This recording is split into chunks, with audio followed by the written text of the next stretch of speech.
ಆತ್ಮೀಯ ಸಹೋದರ ಸಹೋದರಿಯರೇ, ಸಿಟಿ ಲಾಡ್ಜ್ನ ಪದಾಧಿಕಾರಿಗಳು ಈ ಒಂದು ಅವಕಾಶವನ್ನು ನನಗೆ ಒದಗಿಸಿಕೊಟ್ಟಿದ್ದಕ್ಕಾಗಿ ನಾನು ಸಿಟಿ ಲಾಡ್ಜ್ನವರಿಗೆ ಹಾಗೂ ಇಲ್ಲಿ ನೆರೆದಿರುವ ನಿಮ್ಮೆಲ್ಲರಿಗೂ ಕೂಡ ನಾನು ಹೃತ್ಪೂರ್ವಕವಾದ ಸ್ವಾಗತಗಳನ್ನು ಮತ್ತು ವಂದನೆಗಳನ್ನು ಸಲ್ಲಿಸ್ತೇನೆ. ಇಂದಿನ ವಿಷಯ ಸಪ್ತತೆ. ಸಪ್ತತೆ ಅಂತ ಅಂದರೆ 7 ಅಂತಂದ್ಬಿಟ್ಟು ಸಪ್ತತೆ ಬಗ್ಗೆ ಈಗ ಒಂದು 2 ವರ್ಷದ ಕೆಳಗಡೆನೂ ಕೂಡ ನಾನು ಇದೇ ಡಯಾಸ್ ಮೇಲೆ ಒಂದು ಭಾಷಣವನ್ನು ಕೊಟ್ಟಿದ್ದೆ. ಅದರ ರೆಕಾರ್ಡ್ ಕೂಡ ಆಗಿದೆ. ಇವತ್ತು ಕೂಡ ಅದನ್ನೇ ಹೇಳು, ಎಲ್ಲರೂ ಜನ ಮರ್ತು ಬಿಟ್ಟಿರ್ತಾರೆ ಅಂತ ಹೇಳಿದ್ರು. ಅದೇ ರಿಪೀಟ್ ಮಾಡೋಕ್ಕಾಗಲ್ಲ. ಅದನ್ನು ಇನ್ನೊಂದು ಸ್ವಲ್ಪ ಅಪ್ಡೇಟ್ ಮಾಡ್ಕೊಂಡು ನಾನು ಇವತ್ತಿನ ದಿನ ಬಂದಿದ್ದೀನಿ. ಸಪ್ತತೆನೇ ಯಾತಕ್ಕೆ ನಾವು ಈ ಒಂದು ಸಪ್ತತೆಯನ್ನು ನಂಬ್ತೀವಿ? ನಮ್ಮ ಹಿಂದೂ ಸಂಸ್ಕೃತಿಯಲ್ಲಿ ಹೇಳೋದು ಯಾವಾಗಲೂ ಪಂಚಭೂತ ಅಂತಲೇ ಹೇಳ್ತಾರೆ. ಸಪ್ತತೆ ಬಗ್ಗೆ ಹೇಳಲ್ಲ. ಥಿಯಾಸಫಿ ಎಲ್ಲದಕ್ಕಿಂತಲೂ ಯುನೀಕ್ ಆಗಿ ಯಾಕೆ ಇದೆ ಅಂದರೆ ಥಿಯಾಸಫಿ ನಂಬುದು ಸಪ್ತತೆ. ಈ ಸಪ್ತತೆ ಅಂತಂದರೆ ಏನು ಅಂತಂದರೆ ಅದು ಒಂದು ಸಂಪೂರ್ಣವಾದ ಸಂಖ್ಯೆ, ಕಂಪ್ಲೀಟ್ ನಂಬರ್ ಅಂತ ಹೇಳ್ತಾರೆ. ಈ ಸಪ್ತತೆ ಅನ್ನೋದೊಂದು ಅವಿಭಾಜ್ಯ ಸಂಖ್ಯೆ. ಅದನ್ನು ಯಾವುದರಿಂದಲೂ ಭಾಗಿಸೋಕ್ಕೆ ಆಗೋದಿಲ್ಲ. 7ನೇ ಯಾವುದರಿಂದಲಾದರೂ ಭಾಗಿಸೋಕ್ಕೆ ಸಾಧ್ಯನಾ? ಖಂಡಿತ ಸಾಧ್ಯ ಇಲ್ಲ. ಈ ಸಪ್ತತೆಗೆ ಇಷ್ಟೊಂದು ಮಹತ್ವವನ್ನು ಯಾತಕ್ಕೆ ಕೊಟ್ಟಿದ್ದಾರೆ ಥಿಯಾಸಫಿಯವರು? ನಮಗೆಲ್ಲ ಗೊತ್ತು, ವಿಕಾಸ ನಿಯಮ ಇದೆ, ಕರ್ಮ ನಿಯಮ ಇದೆ, ಮತ್ತು ಪುನರ್ಜನ್ಮ ನಿಯಮ ಇದೆ ಅನ್ನೋದು ಥಿಯಾಸಫಿಯಲ್ಲಿ ಗೊತ್ತು. ಮಾಸ್ಟರ್ಸ್ ಕೂಡ ಇದ್ದಾರೆ ಅನ್ನೋದು ಕೂಡ ಗೊತ್ತು. ಮನ್ವಂತರಗಳ ನಡ್ಕೊಂಡು ಹೋಗ್ತಾ ಇದೆ. ಇವತ್ತಿನ ದಿನ ಮನ್ವಂತರ ಯಾವುದು? ವೈವಸ್ವತ ಮನ್ವಂತರ. ಈ ವೈವಸ್ವತ ಮನ್ವಂತರಕ್ಕೂ ಕೂಡ ಒಂದು ಸಂಖ್ಯೆಯನ್ನು ಕೊಟ್ಟಿದ್ದಾರೆ. ವೈವಸ್ವತ ಮನ್ವಂತರದ ಸಂಖ್ಯೆಯೇ ಸಪ್ತ. ಅದಕ್ಕೋಸ್ಕರನೇ ಇವತ್ತು ಸಪ್ತತೆಯ ಬಗ್ಗೆ ನಾವು ತೆಗೆದುಕೊಂಡಿರೋದು. ಒಂದು 7 ದಿನದ ಒಂದು ಪ್ರೋಗ್ರಾಮ್ ನಾವೇನಾದರೂ ಮಾಡಿದ್ರೆ ಏನಂತ ಹೇಳ್ತೀವಿ?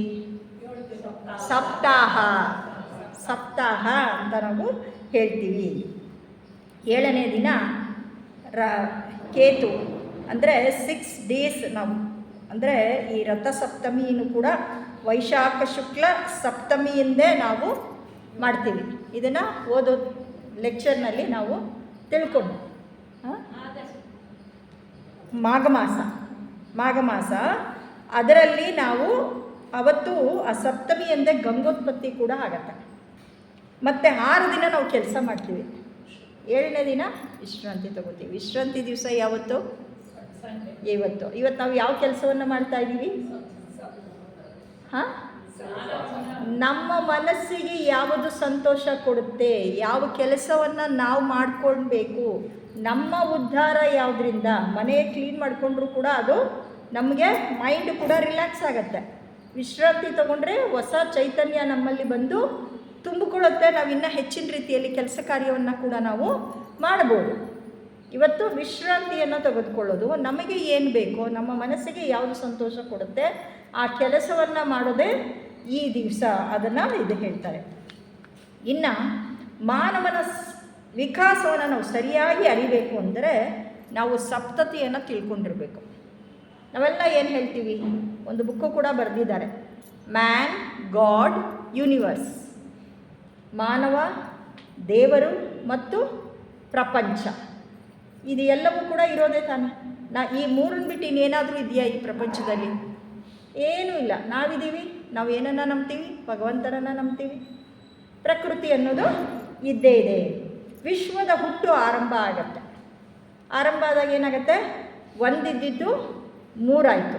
ಪರಬ್ರಹ್ಮ ಒಂದೇ, ಬ್ರಹ್ಮ ವಿಷ್ಣು ಮಹೇಶ್ವರ. ಆಮೇಲೆ ಪಂಚ ಆಯಿತು, ಆಮೇಲೆ ಸಪ್ತ ಆಗುತ್ತೆ. ಇದು ಮನ್ವಂತರಲ್ಲಿ. ಪುನಃ ಅದು ವಾಪಸ್ ಹೋಗುತ್ತೆ. ವಾಪಸ್ ಹೋದಾಗ ಯಾವ ರೀತಿ ಆಗುತ್ತೆ? 7 ಇದ್ದಿದ್ದು 4 ಆಗುತ್ತೆ, 4 ಇದ್ದಿದ್ದು 3 ಆಗಿ, 3 ಇದ್ದಿದ್ದು ಕಡೆಗೆ 1 ಆಗಿ ಅದು ಹೋಗುತ್ತೆ. ಅದಕ್ಕೇನು ಹೇಳ್ತಾರೆ ಅಂದರೆ A point with A circle ಅಂತ ಹೇಳ್ತಾರೆ. ಆ ಪಾಯಿಂಟ್ ಅನ್ನೋದು ಏನಿದೆ, ವೃತ್ತದ ಒಳಗಡೆ ಇರುವಂತಹ ಚಿಹ್ನೆ ಏನಿದೆ, ಇದನ್ನು ಆ ಸಪ್ತತೆಗೆ ಹೋಲಿಸ್ತಾರೆ. ಆದ್ದರಿಂದ ಮೊಟ್ಟ ಮೊದಲು ಮಾನವನಲ್ಲಿ ಈ ಸಪ್ತತೆ ಯಾವ್ಯಾವ ರೀತಿಯಲ್ಲಿ ಇದೆ ಅನ್ನೋದು ತಿಳ್ಕೊಳ್ಳೋಣ. ಎಲ್ಲದರಲ್ಲೂ ಸಪ್ತತೆ ಇದೆ. ಈ ಮಾನವನಲ್ಲಿ ಫಸ್ಟು ಮ್ಯಾನ್ ಅಂದರೆ ನಾವುಗಳೇನೆ. ನಮ್ಮಲ್ಲಿ ಏನಿದೆ? ಸ್ಥೂಲ ಶರೀರ ಇದೆ. ಮೊಟ್ಟ ಮೊದಲು ನಮಗೆ ಕಾಣಿಸೋದು ಸ್ಥೂಲ ಶರೀರ. ಇದು ಭೌತಿಕ ಲೋಕಕ್ಕೆ ಸೇರಿದೆ. ನೆಕ್ಸ್ಟು ಲಿಂಗ ಶರೀರ. ಇದು ಸ್ಥೂಲ ಶರೀರ ಪ್ರಕೃತಿಯ ರಾಜ್ಯಕ್ಕೆ ಸೇರಿದರೆ ಲಿಂಗ ಶರೀರ ಆಕಾಶಕ್ಕೆ ಸೇರುತ್ತೆ. ಇನ್ನು ಪ್ರಾಣ ಅದನ್ನು ಫೋಹತ್ ಅಥವಾ ಜೀವತತ್ವ ಅಂತ ಹೇಳಿ ಕರೀತಾರೆ. ನಂತರ ಕಾಮ ಆಶೆ, ಇಚ್ಛೆ ಅಥವಾ ಇಚ್ಛೆ ಅನ್ನೋದು ಮೇಲ್ಮಟ್ಟಕ್ಕೆ, ಡಿಸೈರ್ ಅನ್ನೋದೇ ಎಲ್ಲ ಕಡೆ ಇದೆ. ಇದು ಡಿಸೈರ್ ಪ್ರಿನ್ಸಿಪಲ್ ಅಂತ ಹೇಳ್ತಾರೆ. ಅದರ ನಂತರ ಉನ್ನತ ಮನಸ್ಸು. ಉನ್ನತ ಮನಸ್ಸು ಅಂತಂದರೆ ಮೈಂಡ್ ಪ್ರಿನ್ಸಿಪಲ್ ಅಂತ ಆಗುತ್ತೆ. ನೆಕ್ಸ್ಟು ಬುದ್ಧಿ, ವಿವೇಕ, ಅದು ಡಿಸ್ಕ್ರಿಮಿನೇಟಿಂಗ್ ಪ್ರಿನ್ಸಿಪಲ್ ಇದೆ ತಾನೇ. ಮೊಟ್ಟ ಮೊದಲು ನಮಗೆ ಹೇಳಿರೋದು at the feet of the ಮಾಸ್ಟರ್ನಲ್ಲಿ. ನೆಕ್ಸ್ಟು ಆತ್ಮ, ಇದನ್ನು ಡಿವೈನ್ ಸ್ಪಾರ್ಕ್ ಅಥವಾ ಮೊನಾಡಿಕ್ ಎಸೆನ್ಸ್ ಅಂತ ಕೂಡ ಅದನ್ನು ಹೇಳಿ ಕರೀತಾರೆ. ಇನ್ನು ಮಾನವನಿಗೆ ಪ್ರಜ್ಞೆ ಕೂಡ ಇದೆ ಅಲ್ವಾ, ಪ್ರಜ್ಞಾನಂ ಬ್ರಹ್ಮ ಅಂತ ಕೂಡ ನಾವು ಹೇಳ್ತೀವಿ. ಇನ್ನು ಪ್ರಜ್ಞೆ ಯಾವ ರೀತಿ ಇದೆ? ಈಗ ನಮ್ಮ ಪ್ರಜ್ಞೆ ಯಾವ ಹಂತದಲ್ಲಿದೆ? ಜಾಗೃತ ಸ್ಥಿತಿಯಲ್ಲಿದೆ, ಎಚ್ಚೆತ್ತಿದೆ. ನಾವೆಲ್ಲ ಎದ್ದಿದ್ದೀವಿ, ಮಲ್ಕೊಂಡಿಲ್ಲ. ಜಾಗೃತ ಆದಮೇಲೆ ಸ್ವಪ್ನ, ಕನಸು ಕಾಣ್ತೀವಿ. ಆಮೇಲೆ ಸುಷುಪ್ತಿ, ತುರಿಯಾತೀತ, ಭಗವತ್ ಚೇತನ, ಬ್ರಾಹ್ಮಿ ಅಂತ ಕೂಡ ಅದನ್ನು ನಾವು ಹೇಳ್ತೀವಿ. ನಾವು ಮಾನವರು ಪ್ರಜ್ಞೆ ಒಂದೇನ ಇರೋದು? ಇಲ್ಲ, ನಮ್ಮ ಶರೀರದಲ್ಲಿ ಚಕ್ರಗಳು ಕೂಡ ಇದೆ. ಆ ಚಕ್ರಗಳು ಎಷ್ಟಿದೆ? 7 ಚಕ್ರಗಳು. ಮುಖ್ಯವಾದ ಚಕ್ರಗಳು 7: ಮೂಲಾಧಾರ, ಸ್ವಾಧಿಷ್ಠಾನ, ಮಣಿಪುರ, ಅನಾಹತ, ವಿಶುದ್ಧ, ಆಜ್ಞಾ ಮತ್ತು ಸಹಸ್ರಾರ. ಈ 7 ಚಕ್ರಗಳು ನಮ್ಮಲ್ಲಿದೆ. ಒಂದೊಂದು ಹಂತದಲ್ಲಿ ಕೆಲಸ ಮಾಡ್ತಾ ಇದೆ. ಎಲ್ಲವೂ ಕೂಡ ತಿರುಗುತ್ತಾನೇ ಇದೆ. ಇದು ಈ 7 ಚಕ್ರಗಳಿಂದಲೇ ನಾವು ಆಗಿರೋದು. ಈ 7 ಚಕ್ರ ಸರಿಗಿತ್ತು ಅಂದರೆ ನಾವು ಕೂಡ ಚೆನ್ನಾಗಿದ್ದೀವಿ. ಇನ್ನು ನಾವೆಲ್ಲ ಭಾರತೀಯರು, ಹಿಂದೂಗಳು, ನಾವೇನನ್ನು ಧರಿಸ್ಕೊಳ್ತೀವಿ? ಬಟ್ಟೆ ಬರೆ ಎಲ್ಲ ಆಯಿತು. ಆಮೇಲೆ ಒಡವೆ ಜಾಸ್ತಿ ಕ್ರೇಜ್ ಅಲ್ವಾ? ಹಿಂದಿನ ಕಾಲದಿಂದನೂ ನಾವು ಒಡವೆನ ಧರಿಸ್ಕೊಂಡು ಬರ್ತಾ ಇದ್ದೀವಿ. ಮೊಟ್ಟ ಮೊದಲು ನಮ್ಮ ತಲೆಗೆ ಏನು ಹಾಕ್ಕೊಳ್ತೀವಿ? ಕಿರೀಟ. ಯಾವುದೇ ಒಂದು ದೇವರ ಫೋಟೋವನ್ನು ನಾವು ನೋಡಿದೆ ಆದರೆ ಕಿರೀಟ ಇಲ್ಲದೆ ಇರೋ ದೇವರೇ ಇಲ್ಲ. ಕಿರೀಟ ಒಂದು. ಕಿರೀಟ ಯಾವ ರೀತಿ ಇದೆ? ಸರ್ಕಲ್. ಮೂಗ್ಬಟ್ಟು ಯಾವ ರೀತಿ ಇದೆ? ಈಗೆಲ್ಲ ಈ ಥರ ಹಾಕ್ಕೋತೀವಿ, ಈ ಥರನೂ ಹಾಕ್ಕೋತೀವಿ. ಮೂಗ್ಬಟ್ಟು ಇನ್ನೂ ಒಂದು.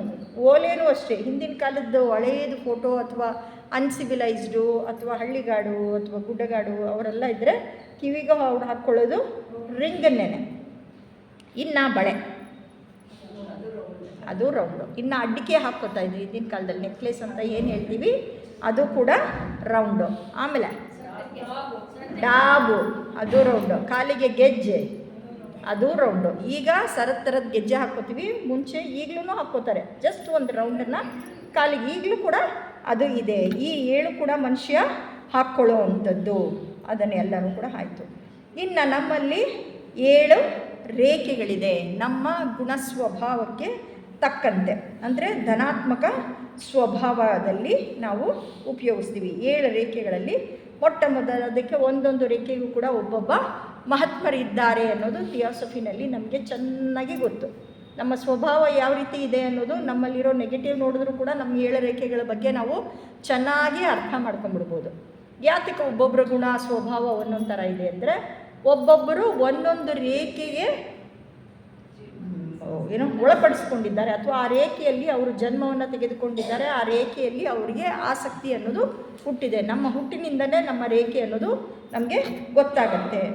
ಕೆಲವರಲ್ಲಿ ಅವರ ಗುಣ ಸ್ವಭಾವದಲ್ಲಿ ಇಚ್ಛೆ ಅನ್ನೋದು ಬಹಳ ಅತ್ಯಂತ ಉನ್ನತ ಮಟ್ಟದಲ್ಲಿ ಇರುತ್ತೆ. ಅವ್ರು ಹೇಳಿದ್ದೇ ಆಗಬೇಕು, ನಡೆಸ್ತಾರೆ. ಒಂದೇ ಮಾತಲ್ಲಿ ಹೇಳ್ತಾರೆ, ಆ ಕೆಲಸ ತನಗೆ ತಾನೇ ಆಗೋಗುತ್ತೆ. ಇಚ್ಛೆ ಅನ್ನೋದು ಬಹಳ ಪ್ರಬಲವಾಗಿರುತ್ತೆ. ಇದಕ್ಕೆ ಮಹಾತ್ಮರು ಯಾರು ಅಂತಂದರೆ ಮಹಾತ್ಮ ಎಂ ಅಥವಾ ಮಹಾತ್ಮ ಮೌರ್ಯರು. ಇನ್ನು ಕೆಲವರಲ್ಲಿ ಪ್ರೇಮ ಅನ್ನೋದು ಬಹಳ ಹೆಚ್ಚಿನ ಮಟ್ಟದಲ್ಲಿ ಇರುತ್ತೆ. ಬಹಳ ಜ್ಞಾನವಂತರು ಕೂಡ ಆಗಿರ್ತಾರೆ. ಬೋಧನೆಯನ್ನು ಅವರು ಕೊಡ್ತಾನೆ ಇರ್ತಾರೆ. ಇದಕ್ಕೆ ಒಬ್ಬ ಮಹಾತ್ಮರಿದ್ದಾರೆ. ಅವ್ರು ಯಾರು ಅಂದರೆ ಮಹಾತ್ಮ ಕುತುಮಿಗಳು. ಮಹಾತ್ಮ ಮೌರ್ಯರು ಅನೇಕ ಜನ್ಮಗಳ ಕಾಲ ಗಂಡಸಾಗಿಯೇ ಜನ್ಮ ತೆಗೆದುಕೊಂಡಿದ್ದರು. ಮಹಾರಾಜರಾಗಿಯೇ ಅನೇಕ ಕಾಲ ಅವರು ಆಳಿದರು. ಕುತುಮಿಗಳು ಮೈಲ್ಡ್, ಸ್ವಲ್ಪ ಶುಭ್ರವಾಗಿ ಅಂದರೆ ಸೂಕ್ಷ್ಮವಾಗಿ ಅವರು ಹೇಳ್ತಾರೆ. ಆದರೆ ಅವರು ಹೆಚ್ಚಾಗಿ ನಮಗೆ ಕೊಟ್ಟಿದ್ದು ಬೋಧನೆಯನ್ನು ಮತ್ತು ಆದಷ್ಟು ಪ್ರೇಮಪೂರಿತರಾಗಿ ನಮಗೆ ಅದನ್ನು ಬೋಧಿಸ್ತಾರೆ. ಕೆಲವ್ರನ್ನ ನೀವು ನೋಡಿ, ಅವ್ರನ್ನ ನೋಡಿದ್ರೆ ಎಷ್ಟು ಶಾಂತವಾಗಿರ್ತಾರೆ, ಎಷ್ಟು ಚೆನ್ನಾಗಿ ಹೇಳ್ತಾರೆ. ಅವ್ರು ಏನು ಹೇಳಿದ್ರು ಅದು ನಮ್ಮ ಲೈಫಿಗೆ ಅಪ್ಲಿಕೇಬಲ್, ಅಷ್ಟು ಚೆನ್ನಾಗಿ ನಮಗೆ ಕೊಡ್ತಾರೆ. ಇನ್ನು ಕೆಲವರು ಏನಾದರೂ ಹೇಳಿ ಏನೂ ಗೊತ್ತಾಗಲ್ಲ, ಇನ್ನೇನಾದರೂ ಇಚ್ಛೆ ಹೇಳಿ ಏನೂ ಗೊತ್ತಾಗಲ್ಲ. ಅವ್ರು ಏನಾದರೂ ಕೆಲಸ ಕೊಟ್ಟು ಟಕ್ ಟಕ್ ಟಕ್ ಟಕ್ ಅಂತ ಮಾಡ್ಕೊಂಬಂದ್ಬಿಡ್ತಾರೆ. ಕೆಲಸ ಫಿಸಿಕಲ್ ವರ್ಕ್ ಏನು ಕೊಟ್ಟರು ಅವರು ಕ್ರಿಯೆಯಲ್ಲಿ ಬಹಳ ನಿಪುಣತೆಯನ್ನು ಅವರು ಹೊಂದಿರ್ತಾರೆ. ಇದಕ್ಕೆ ಮಹಾತ್ಮರು ಯಾರು ಅಂದರೆ ವೆನೀಷಿಯನ್ ಮಹಾತ್ಮರು. ಇನ್ನು ಕೆಲವರು ಇರ್ತಾರೆ, ನೀವು ಎಲ್ಲೇ ಬಿಡಿ ಕೆಲಸ ಮಾಡ್ಕೊಂಡು ಬರ್ತಾರೆ, ಎದ್ಕೊಂಡು ಬರ್ತಾರೆ. ಏನಿದ್ರೂ ಅವರಲ್ಲಿ ಸಾಮರಸ್ಯ ಅನ್ನೋದು ಬಹಳ ಹೆಚ್ಚಿನ ಮಟ್ಟದಲ್ಲಿ ಬೆಳೆದಿರುತ್ತೆ. ಎಲ್ಲರೂ ಒಂದು, ಎಲ್ಲದೂ ಪರ್ಫೆಕ್ಟಾಗಿ ಕೆಲಸ ನಡಿಬೇಕು, ಯಾವ ಕೆಲಸನೂ ಕಡಿಮೆ ಜಾಸ್ತಿ ಅನ್ನೋದಿಲ್ಲ. ಏನು ಮಾಡಿದ್ರು ನೀಟಾಗಿ ಕೆಲಸ ಮಾಡ್ತಾರೆ. ಎಂಥವ್ರ ಜೊತೆ ಇದ್ದರೂ ಕೂಡ ಹೊಂದಿಕೊಂಡು ಸಾಮರಸ್ಯದಿಂದ ಕೆಲಸ ಮಾಡುವಂತಹ ಗುಣ ಅವರಿಗೆ ಇರುತ್ತೆ. ಇವರಿಗೆ ಮಹಾತ್ಮರು ಯಾರು ಅಂದರೆ ಸೆರಾಪಿಸ್. ಇನ್ನು ಮಿಕ್ಕಿದವರಿಗೆ ಈ ಒಂದು ನಮ್ಮ ಪ್ರಾಪಂಚಿಕತೆ ಏನು ಗೊತ್ತಾಗೋದಿಲ್ಲ. ಆದರೆ ವೈಜ್ಞಾನಿಕವಾಗಿ ಏನಾದರೂ ಹೇಳು ಅಂತ ಅಂದರೆ, ವಿಜ್ಞಾನದಲ್ಲಿ ಅವ್ರು ಏನಾದರೂ ಹೇಳು ಅಂದರೆ ಬಹಳ ನಿಪುಣತೆಯನ್ನು ಹೊಂದಿರ್ತಾರೆ ಅವರು. ವಿಜ್ಞಾನಿಗಳು ಅಂದರೆ ಎಲ್ಲವೂ ಒಂದು ಅನ್ನೋದು ಪ್ರಯೋಗ ಮಾಡಿ ಅದನ್ನು ಪರೀಕ್ಷಿಸಿ ಇದು ಸರಿ ಅಂತ ಹೇಳುವಂತಹ ಒಂದು ಗುಣವನ್ನು ಅವರು ಹೊಂದಿರ್ತಾರೆ. ಇವರಿಗೆ ಮಹಾತ್ಮರು ಯಾರು ಅಂದರೆ ಹೈಲೇರಿಯನ್ ಗುರುಗಳು. ಇನ್ನು ಕೆಲವರು ಇರ್ತಾರೆ, ಅವರು ಇದು ಯಾವುದಕ್ಕೂ ಸೇರಲ್ಲ, ಪ್ರಪಂಚ ಏನು ಬೇಕಾದಿರಲಿ, ನಾನಾಯಿತು ನನ್ನ ಭಗವಂತ ಆಯಿತು. ಭಗವಂತನಲ್ಲಿ ಸದಾ ಭಕ್ತಿಭಾವ, ಭಕ್ತಿಯಿಂದ ಇದ್ದುಬಿಟ್ರೆ ನಾವು ಭಗವಂತನನ್ನು ಸೇರೋದು ಬಹಳ ಶೀಘ್ರವಾಗಿ ನಾವು ಭಗವಂತನನ್ನು ಸೇರಿಬಿಡ್ಬೋದಂತೆ. ಭಕ್ತಿ ಅನ್ನೋದು ಬಹಳ ಮುಖ್ಯ. ಇದಕ್ಕೆ ಗುರುಗಳು ಯಾರು ಅಂದರೆ ಜೀಸಸ್ ಗುರುಗಳು ಈ ಭಕ್ತಿ ಮಾರ್ಗಕ್ಕೆ ಮುಖ್ಯಸ್ಥರಾಗಿ ಕೆಲಸ ಮಾಡ್ತಾ ಇದ್ದಾರೆ. ಇನ್ನು ಕೆಲವರಿಗೆ ಏನೂ ಇರಲ್ಲ, ಆಚರಣೆ ಪದ್ಧತಿ, ಬೆಳಗ್ಗೆ ಎದ್ದು ರಾತ್ರಿ ಮಲಗ ತನಕ ಇದು ಹೀಗೇ ಆಗಬೇಕು, ಈ ಹಬ್ಬ ಹುಣ್ಣಿಮೆ ಪ್ರತಿಯೊಂದನ್ನು ಅವರು ಮಾಡಬೇಕು. ಈ ಆಚರಣೆ ಮಾಡದೆ ಹೋದರೆ ಬೆಳಗ್ಗೆದು ಇದೆಲ್ಲ ಆಗೋ ತನಕ ನೀರು ಕುಡಿಯಲ್ಲ, ಊಟ ಮಾಡೋದು ಮಾಡಲ್ಲ. ಈ ಎಲ್ಲ ಪದ್ಧತಿಗಳನ್ನು ಅವರು ಫಾಲೋ ಮಾಡ್ತಾರೆ. ಆ ಪದ್ಧತಿಗೆ ವಿರುದ್ಧವಾಗಿ ಅವ್ರು ಏನಾದರೂ ಕೆಲಸ ಮಾಡಿದರೆ ಅದು ಅಯ್ಯೋ ನನಗೆ ಸರಿ ಹೋಗಿಲ್ಲ ಅಂತ ಅವ್ರಿಗೇ ಒಳಗಡೆಗೆ ತಳಮಳ ಶುರುವಾಗಿರುತ್ತೆ. ಇವರಿಗೆ ಗುರು ಯಾರು ಅಂದರೆ ರಾಕೋಗ್ಜಿ ಗುರುಗಳು. ಇನ್ನು ನಮ್ಮ ಶರೀರ ಇದೆ, ಕಾಯಿಲೆ ಎಲ್ಲ ಬರುತ್ತೆ. ಈ ಶರೀರದಲ್ಲಿ ಧಾತುಗಳು ಅನ್ನೋದು ಕೂಡ ಇದೆ. ನಮಗೆ ಯಾವ್ಯಾವ ರೀತಿ ಆಯುರ್ವೇದದ ಪ್ರಕಾರ ಯಾವ್ಯಾವ ರೀತಿ ಕಾಯಿಲೆ ನಮಗೆ ಬರುತ್ತೆ, ಯಾವುದರಿಂದ ನಾವು ಮಾಡಲ್ಪಟ್ಟಿದ್ದೀವಿ? ವಾತ ಪಿತ್ತ ಕಫ, ಈ ಮೂರರಿಂದ ನಾವು ಮಾಡಿದ್ದೀವಿ. ಅದು ಕೂಡ ಈ ಕಫ ಅನ್ನೋದು ಇದೆಯಲ್ಲ 5, ಹೆಚ್ಚಿನ ಜನರು ಸಾಯೋದು ನ್ಯೂಮೋನಿಯಾ ಆಗಿ ಕಟ್ಟ ಕಡೆಯಲ್ಲಿ. ಯಾಕೆ ಅಂದರೆ ಲಂಗ್ಸ್ ಅನ್ನೋದು ಕಫದಲ್ಲಿ ತುಂಬೋಗಿರುತ್ತೆ. ಈ ಕಫ ಅನ್ನೋದು ನಮ್ಮ ಶರೀರದಲ್ಲಿ 5 ಭಾಗ ಇದೆಯಂತೆ. 1 ಭಾಗ ಪಿತ್ತ, 1 ಭಾಗ ವಾತ. ಆಲೂಗಡ್ಡೆ ತಿಂದರೆ ಕೈ ಕಾಲೆಲ್ಲ ಇಟ್ಕೊಳ್ಳುತ್ತೆ, ವಾತ. ಜಾಸ್ತಿ ಟೀ ಕುಡಿದ್ರೆ ಪಿತ್ತ, ಹುಳಿ ಗಿಳಿ ಎಲ್ಲ ಜಾಸ್ತಿ ಉಪಯೋಗಿಸಿದ್ರೆ ಪಿತ್ತ ಜಾಸ್ತಿ ಆಗುತ್ತೆ, ಅಸಿಡಿಟಿ ಅನ್ನೋದು ಆಗುತ್ತೆ. ಇನ್ನು ಏನೇನೋ ಹೇಳ್ತಾರೆ ಪಿತ್ತಕ್ಕೂ ಕೂಡ, ಮೈಯನ್ನು ಕೆರ್ಕೊಂಡ್ರೆ ಹಂಗೆ ಗಂದೆ ಬರುತ್ತೆ, ರೆಡ್ಡಿಶ್ ಆಗುತ್ತೆ, ಇದೆಲ್ಲವೂ ಕೂಡ. ಆದರೆ ಈ ಕಫ ಅನ್ನೋದು ಇದೆಯಲ್ಲ ಅದು ನಮ್ಮನ್ನು ತುಂಬ ಹೈರಾಣ್ ಮಾಡಿಬಿಡುತ್ತೆ. ಕೆಲವು ಸಲ ಕೆಮ್ಮು ಬಂತು ಅಂದರೆ ಹೋಗೋದೇ ಇಲ್ಲ, ಕಫ ಕಟ್ಕೊಂಡೇ ಬಿಡುತ್ತೆ. ನಾನು ಒಂದು ಡಾಕ್ಟ್ರನ್ನ ಕೇಳಿದೆ, ಕಫ ಬರೋದಕ್ಕೆ ಕಾರಣ ಏನಪ್ಪ ಅಂತ ಅಂದ್ಬಿಟ್ಟು.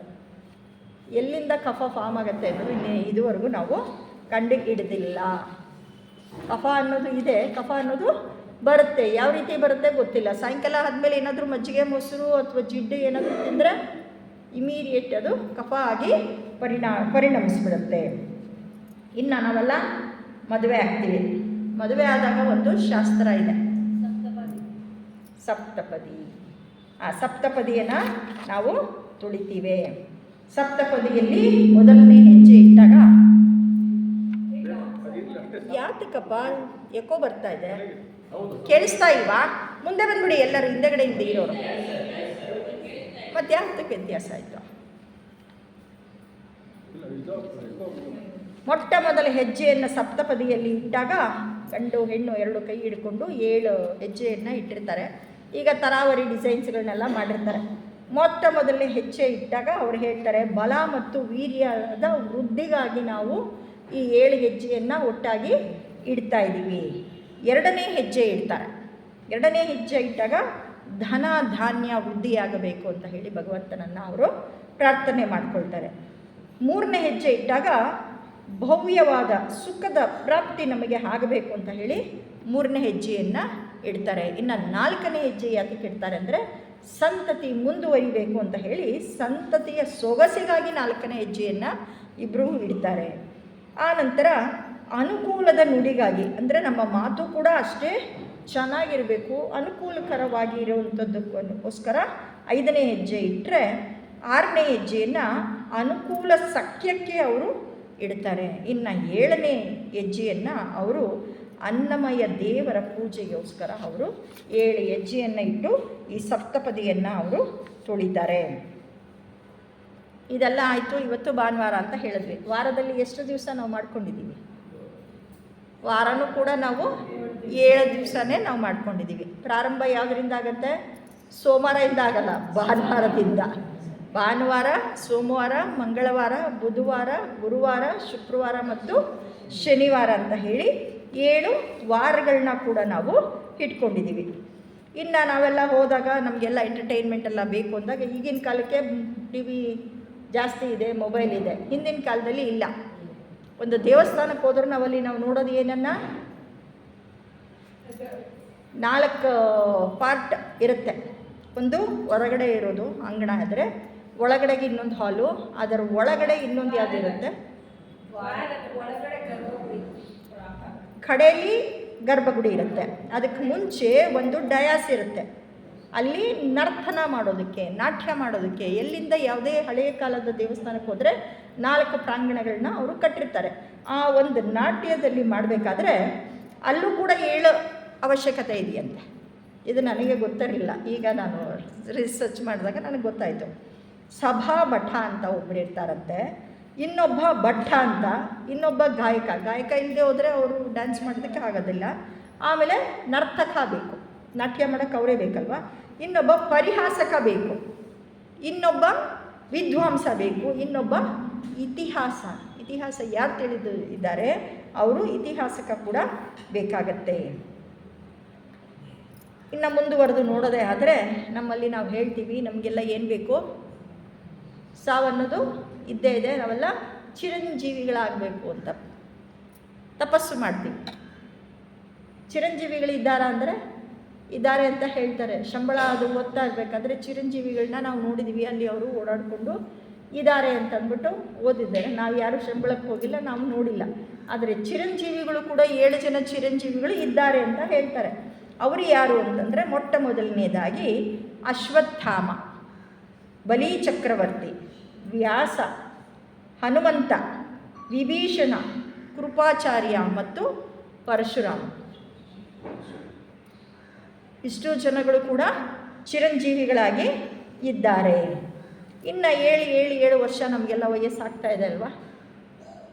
ಹುಟ್ಟಿದ ಮಗುವಿನಿಂದ ಹಿಡಿದು 7ನೇ ವಯಸ್ಸಿನ ತನಕ ಮಕ್ಕಳಿಗೆ ನಾವೇನು ಹೇಳ್ತೀವಿ ಅಂದರೆ ಬಾಲ್ಯ ಅಂತ ಹೇಳ್ತೀವಿ. 7ನೇ ವಯಸ್ಸಿನಿಂದ 14ನೇ ವಯಸ್ಸಿಗೆ ಕುಮಾರಾವಸ್ಥೆ, ಕಿಶೋರ ಅಂತ ಕೂಡ ನಾವು ಹೇಳ್ತೀವಿ. ಇನ್ನು 14ನೇ ವಯಸ್ಸಿನಿಂದ 21ನೇ ವಯಸ್ಸಿಗೆ ಯೌವನಾವಸ್ಥೆ, 21ನೇ ವಯಸ್ಸಿನಿಂದ 28ನೇ ವಯಸ್ಸಿಗೆ ತರುಣಾವಸ್ಥೆ, 28ನೇ ವಯಸ್ಸಿನಿಂದ 35ನೇ ವಯಸ್ಸಿಗೆ ಪ್ರೌಢತೆ ಬರುತ್ತೆ, ಅದಕ್ಕೆ ಪ್ರೌಢಾವಸ್ಥೆ ಅಂತ ಹೇಳ್ತಾರೆ. ಇನ್ನು 35ರಿಂದ 42ನೇ ವಯಸ್ಸಿಗೆ ಅಷ್ಟೇ, 35ರ ತನಕ ವೃದ್ಧಾವಸ್ಥೆ. 35 ದಾಟದ ಮೇಲೆ ವೃದ್ಧಾಪ್ಯ. 35ರ ತನಕ ನಾವು ಏನು ಬೇಕಾದ್ರೆ ತಿನ್ಬೋದು, ಅರಗಿಸ್ಕೊಳ್ತೀವಿ. ಈಗೆಲ್ಲ ಉಲ್ಟಾ, ಇವತ್ತಿನ ದಿನ ನಮ್ಮ ಜೀವನ ಜೀವಿಸ್ತಾ ಇರೋ ರೀತಿ ಎಲ್ಲ ತಪ್ಪಾಗಿದೆ. ಹಿಂದಿನ ಕಾಲದಲ್ಲಿ 35ರ ತನಕ ಗಟ್ಟುಮುಟ್ಟಾಗಿದ್ದರು, ಕಬ್ಬಣ ತಿಂದರೂ ಅರಗಿಸ್ಕೊಳ್ಳುವಂತಹ ಒಂದು ಶಕ್ತಿಯನ್ನು ಅವರು ಹೊಂದಿದ್ರು. ಇನ್ನು 42ರಿಂದ 49ಕ್ಕೆ ಪೂರ್ಣತೆ ಅನ್ನೋದು ಅವರಲ್ಲಿ ಬಂದಿರುತ್ತೆ. 49ರಿಂದ 56ಕ್ಕೆ ವೃದ್ಧಾಪ್ಯ ಬಂದ್ಬಿಡ್ತು. 66ರಿಂದ 63ಕ್ಕೆ ಎಲ್ಲ ಜವಾಬ್ದಾರಿಗಳನ್ನ ಮುಗಿಸಿ, ಯಾರ್ಯಾರಿಗೆ ಏನೇನು ಕೊಡಬೇಕೋ, ಏನೇನು ನಾವು ದುಡಿದು ಸಂಪಾದನೆ ಮಾಡಿದೀವೋ ಎಲ್ಲವನ್ನು ಕೂಡ, ಆ್ಯನ್ಸಿಸ್ಟ್ರಲ್ ಪ್ರಾಪರ್ಟಿ ಆಗಿರ್ಬೋದು, ಇನ್ನೊಂದಾಗಿರ್ಬೋದು, ಮತ್ತೊಂದಾಗಿರ್ಬೋದು, ಎಲ್ಲವನ್ನು ನಾವು ಕೊಟ್ಬಿಟ್ಟು ಸನ್ಯಾಸಾವಸ್ಥೆಗೆ ಹೋಗ್ತಾರೆ. ಇನ್ನು 63ರಿಂದ 70ಕ್ಕೆ ಪರಿಪೂರ್ಣಾವಸ್ಥೆ ಅಂತ ಹೇಳ್ತಾರೆ. ಅದಾದಮೇಲೆ ಇರೋದೆಲ್ಲ ಗ್ರೇಸ್ ಪೀರಿಯಡ್, ಯಾರು ಎಷ್ಟು ಬೇಕಾದರೆ ತಗೊಳ್ಬೋದು. ಈಗ ಇದೆಲ್ಲ ಆಯಿತು. ಒಂದಿನ ನಾವು ಸಾಯ್ತೀವಿ. ಸತ್ತಾಗ ನಾವೇನು ಮಾಡ್ತೀವಿ? ಅವರವರ ಮತ ಧರ್ಮಕ್ಕೆ ಅನುಸಾರವಾಗಿ ಸತ್ತ ನಂತರ ಕೂಡ ಕ್ರಿಯಾವಿಧಿಗಳನ್ನ ನಾವು ಮಾಡ್ತೀವಿ. ಅದರಲ್ಲಿ ಮುಖ್ಯವಾಗಿ ಬ್ರಾಹ್ಮಣರುಗಳು ಏನು ಮಾಡ್ತಾರೆ ಅಂತಂದರೆ ಪಿತೃಶ್ರಾದ್ದ ಅಂತ ಹೇಳಿ ಅವರು ಮಾಡ್ತಾರೆ. ಈ ಪಿತೃಶ್ರಾದ್ದದಲ್ಲಿ ಮೊಟ್ಟ ಮೊದಲು ಮಾಡೋದು ವೈಶ್ವದೇವ ಹೋಮ, ಅಂದರೆ ಅಗ್ನಿ ಕಾರ್ಯವನ್ನು ಅವರು ಮಾಡ್ತಾರೆ ಸತ್ತ ನಂತರ ಕೂಡ. ಆಮೇಲೆ ವಿಪ್ರ ಭೋಜನ, ಅಂದರೆ ಯಾರ್ಯಾರು ವಿಪ್ರರು ಇರ್ತಾರೆ ಬ್ರಾಹ್ಮಣರು ಅವರಿಗೆ ಭೋಜನವನ್ನು ಕೊಡ್ತಾರೆ. ಆ ನಂತರ ಪಿಂಡ ಪ್ರಧಾನ ಅಂತ ಹೇಳಿ ಅವರು ಮಾಡ್ತಾರೆ, ಪಿಂಡ ಅನ್ನೋದನ್ನು ಅವರು ಕೊಡಲೇಬೇಕು. ಆಮೇಲೆ ತೈಲ ತರ್ಪಣ, ತೈಲವನ್ನು ಕೂಡ ಅವರು ಹಾಕಿ ತರ್ಪಣವನ್ನು ಕೊಡ್ತಾರೆ. ಆಮೇಲೆ ಉಚ್ಚಿಷ್ಯತ್ ಪಿಂಡ ಅನ್ನೋದು ಇನ್ನೊಂದಿದೆ, ಆ ಒಂದು ಪಿಂಡವನ್ನು ಅವರು ಕೊಡ್ತಾರೆ. ಆಮೇಲೆ ಎಲ್ಲರಿಗೂ ಕೂಡ ಭೂರಿ ಭೋಜನ, ಅವತ್ತಿನ ದಿನ ಎಲ್ಲ ಹೆಚ್ಚಿನ ಮಟ್ಟದ ಭೂರಿ ಭೋಜನ, ಅಂದರೆ ಎಲ್ಲರೂ ಕೂಡ ತೃಪ್ತಿಯಿಂದ ಊಟ ಮಾಡ್ಕೊಂಡು ಹೋಗಬೇಕು ಅಂತ ಹೇಳಿ ಅವರಿಗೆ ಭೂರಿ ಭೋಜನವನ್ನು ಕೂಡ, ಅಂದರೆ ಅನ್ನದಾನವನ್ನು ಮಾಡ್ತಾರೆ. ಅನ್ನದಾನ ಅಷ್ಟೇನಾ ಅಂದರೆ ಅನ್ನ ಅಂದರೆ ನಾವೆಲ್ಲ ಭೋಜನ ಮಾಡಬೇಕಾದ್ರೆ ಅವರು ಯಾರು ಹೋಸ್ಟ್ ಇರ್ತಾರೆ ಅವರು ಬಂದು ಭೂರಿ ದಕ್ಷಿಣೆಯನ್ನು, ಅಂದರೆ ಅವರ ಶಕ್ತಿಗೆ ಅನುಸಾರವಾಗಿ ಭೂರಿ ದಕ್ಷಿಣೆಯನ್ನು ಕೂಡ ಅವರು ಕೊಟ್ಟು ಕಳಿಸ್ಬೇಕು. ದಕ್ಷಿಣೆ ಕೊಡೋದು ಕೂಡ ಇನ್ನೊಂದು ಇದು. ಇನ್ನು ನಾವೆಲ್ಲ ಮನುಷ್ಯರು, ನಮಗೆಲ್ಲರಿಗೂ ಕೂಡ ಆಸೆ ಅನ್ನೋದು ಇದೆ. ನಮ್ಮೆಲ್ಲರಲ್ಲೂ ಕೂಡ ಒಬ್ಬರಲ್ಲ ಒಬ್ಬರಿಗೆ ಒಂದೊಂದು ಥರ ನೆಗೆಟಿವಿಟಿ ಅನ್ನೋದು ನಮ್ಮಲ್ಲಿದೆ. ಅದನ್ನು ವ್ಯಸನಗಳು ಅಂತ ಹೇಳಿ ನಾವು ಕರಿತೀವಿ. ಈ ವ್ಯಸನಗಳು ಯಾವುದು? ಹೆಣ್ಣು ಹಣ್ಣು ಮಣ್ಣು ಅಂತ ಹೇಳ್ಬಿಡ್ತೀವಿ. ಬರೀ ಮೂರೇ ಅಲ್ಲ, ಮೊಟ್ಟ ಮೊದಲು ಬರೋದು ಹೆಚ್ಚಿನ, ಇದೆಲ್ಲ ಬರೆದಿರೋದು ಆಗಿನ ಕಾಲಕ್ಕೆ ಹೆಚ್ಚಿನ ಮಟ್ಟದಲ್ಲಿ ಗಂಡಸರನ್ನು, ಹೆಂಗಸರು ಕಡಿಮೆ ಬರೆದಿದ್ದಾರೆ. ಮೊಟ್ಟ ಮೊದಲು ಸ್ತ್ರೀ ವ್ಯಸನ, ನಂತರ ದ್ಯೂತ. ಮಹಾಭಾರತದಲ್ಲಾಗಿದ್ದು ಯಾವುದು? ದ್ಯೂತ ಕ್ರೀಡೆಯನ್ನು ಹಾಡಿನೇ ಅವರು ಎಲ್ಲವನ್ನ ಕಳ್ಕೊಂಡ್ರು. ನಂತರ ಬೇಟೆ. ಹಿಂದಿನ ಕಾಲದಲ್ಲಿ ಏನು ಮಾಡ್ತಾಯಿದ್ರು ಮಹಾರಾಜರುಗಳು? ಕಾಡು ಅನ್ನೋದು ಹೆಚ್ಚಾಗಿ ಇತ್ತು, ನಾಡು ಕಡಿಮೆ ಇತ್ತು, ಕಾಡು ಜಾಸ್ತಿ ಇತ್ತು. ಕಾಡಿಗೆ ಹೋಗ್ಬಿಟ್ಟು ಬೇಟೆ ಆಡಿ ಇದನ್ನು ನಾನು ಗೆದ್ದುಕೊಂಡು ಬಂದೆ. ಜೀವಂತವಾಗಿ ಹಿಡಿಬೋದು ಅಥವಾ ಪ್ರಾಣಿಯನ್ನು ಕೊಂದಾದರೂ ಸರಿ, ಚರ್ಮವನ್ನು. ಇವತ್ತಿಗೂ ಕೂಡ ನಾವು ಕೆಲವೊಂದು ಅರಮನೆಗಳಿಗೆ ಹೋದರೆ ರಾಜರು ಬೇಟೆ ಆಡಿ ತಂದಂತಹ ಚರ್ಮ ಅಥವಾ ಪ್ರಾಣಿ ಪಕ್ಷಿಗಳ ಪಿಕ್ಚರ್ಸ್ಗಳನ್ನ ಅಲ್ಲಿ ಇಟ್ಟಿದ್ದಾರೆ, ಅಥವಾ ಆ ಒರಿಜಿನಲ್ ಸತ್ತಿರೋದನ್ನು ಏನೇನೋ ಕೆಮಿಕಲೆಲ್ಲ ಹಾಕಿ ಇಟ್ಟಿರ್ತಾರೆ. ಆ ನಂತರ ಮದ್ಯ ವ್ಯಸನಿಗಳು. ಹೆಂಡ ಬೇಕೇ ಬೇಕು, ಹೆಂಡ ಇಲ್ಲಿ ಕುಡಿದೇ ಹೋದರೆ ನಿದ್ದೆ ಬರಲ್ಲ. ಹಿಂದಿನ ಕಾಲದಲ್ಲಿ ಮದ್ಯವನ್ನು ಯಾವ ರೀತಿ ಸೇವಿಸ್ತಾ ಇದ್ರು ಅಂದರೆ ಅದು ಕೇವಲ ರಾತ್ರಿ ಹೊತ್ತಿಗೆ ಮಾತ್ರ ಸೀಮಿತ ಆಗಿತ್ತು. ಇವತ್ತಿನ ದಿನ ಬೆಳಗ್ಗೆ, ಮಧ್ಯಾಹ್ನ, ಸಾಯಂಕಾಲ, ರಾತ್ರಿ. ಹಿಂದಿನ ಕಾಲದಲ್ಲಿ ಬರೀ ಗಂಡಸರು ಮಾತ್ರ ಕುಡಿತಿದ್ರು, ಹೇಳ್ದೆ ಕೇಳದೆ ಹೋಗ್ಬಿಟ್ಟು ಎಸ್ಕೇಪ್ ಆಗಿಬಿಟ್ಟು ಕುಡ್ಕೊಬರ್ತಿದ್ರು. ಈಗ ರಾಜಾರೋಷವಾಗಿ ಗಂಡು ಹೆಣ್ಣು ಇಬ್ಬರು ಕುಡಿತಾರೆ. ಯಾರಾದರೂ ಹೆಂಡ ತಗೊಳ್ಳಿಲ್ಲ, ಮದ್ಯ ಸೇವಿಸಲಿಲ್ಲ ಅಂದರೆ ಅವರು ನಾಲಾಯಕ, ಔಟ್ಡೇಟೆಡ್. ಒಂದೇ ವರ್ಡು, ಔಟ್ಡೇಟೆಡ್. ನೀನು ಯಾವ ಕಾಲದಲ್ಲಿ ಇದೆಯಾ, ಯಾವ ಜಮಾನದಲ್ಲಿ ಇದೆಯಾ ಅಂತ ಹೇಳ್ತಾರೆ. ಮದ್ಯ ಅನ್ನೋದು ಹಾಸು ಹೊಕ್ಕಾಗಿದೆ. ಮದ್ಯ ಆಗಲಿ, ಮದ್ಯವನ್ನು ಉಪಯೋಗಿಸಿದ್ದಾಗಲಿ ನಾವುಗಳು ತಗೊಳ್ಳೇಬಾರ್ದು ಅಂತ ನಮ್ಮ ಥಿಯೋಸಫಿಯಲ್ಲಿ ಹೇಳ್ತಾರೆ. ಮದ್ಯ ವ್ಯಸನಿಗಳು ಇದ್ದಾರೆ. ಇನ್ನು ಕೆಲವರು ಮಾತಾಡಿದ್ರೆ ಸಾಕು, ಕಟ್ಟುನುಡಿ ಬಾಯಿಂದ ಬರ್ತಾ ಇರುತ್ತೆ. ಗನ್ ತೊಗೊಂಡು ಹೊಡಿಯೋ ಅವಶ್ಯಕತೆಯೇ ಇಲ್ಲ, ಬಾಯಲ್ಲೇ ಸಾಯಿಸ್ಬಿಡ್ಬೋದು, ಅಷ್ಟು ಕಟ್ಟುನುಡಿಯನ್ನು ನುಡಿತಾರೆ. ಇನ್ನೊಂದು ಮಿತಿಮೀರಿದ ದಂಡನೆಯನ್ನು ಹಿಂದಿನ ಕಾಲದಲ್ಲಿ ಕೊಡ್ತಾಯಿದ್ರು. ಯಾರೋ ಒಂದು ತಪ್ಪನ್ನು ಮಾಡಿದರೆ ಏನು ಮಾಡಬೇಕು? ಅವನಿಗೆ ಎಷ್ಟು ಕೊಡಬೇಕೋ ಅಷ್ಟು ಶಿಕ್ಷಣೆಯನ್ನು ಕೊಡಬೇಕು.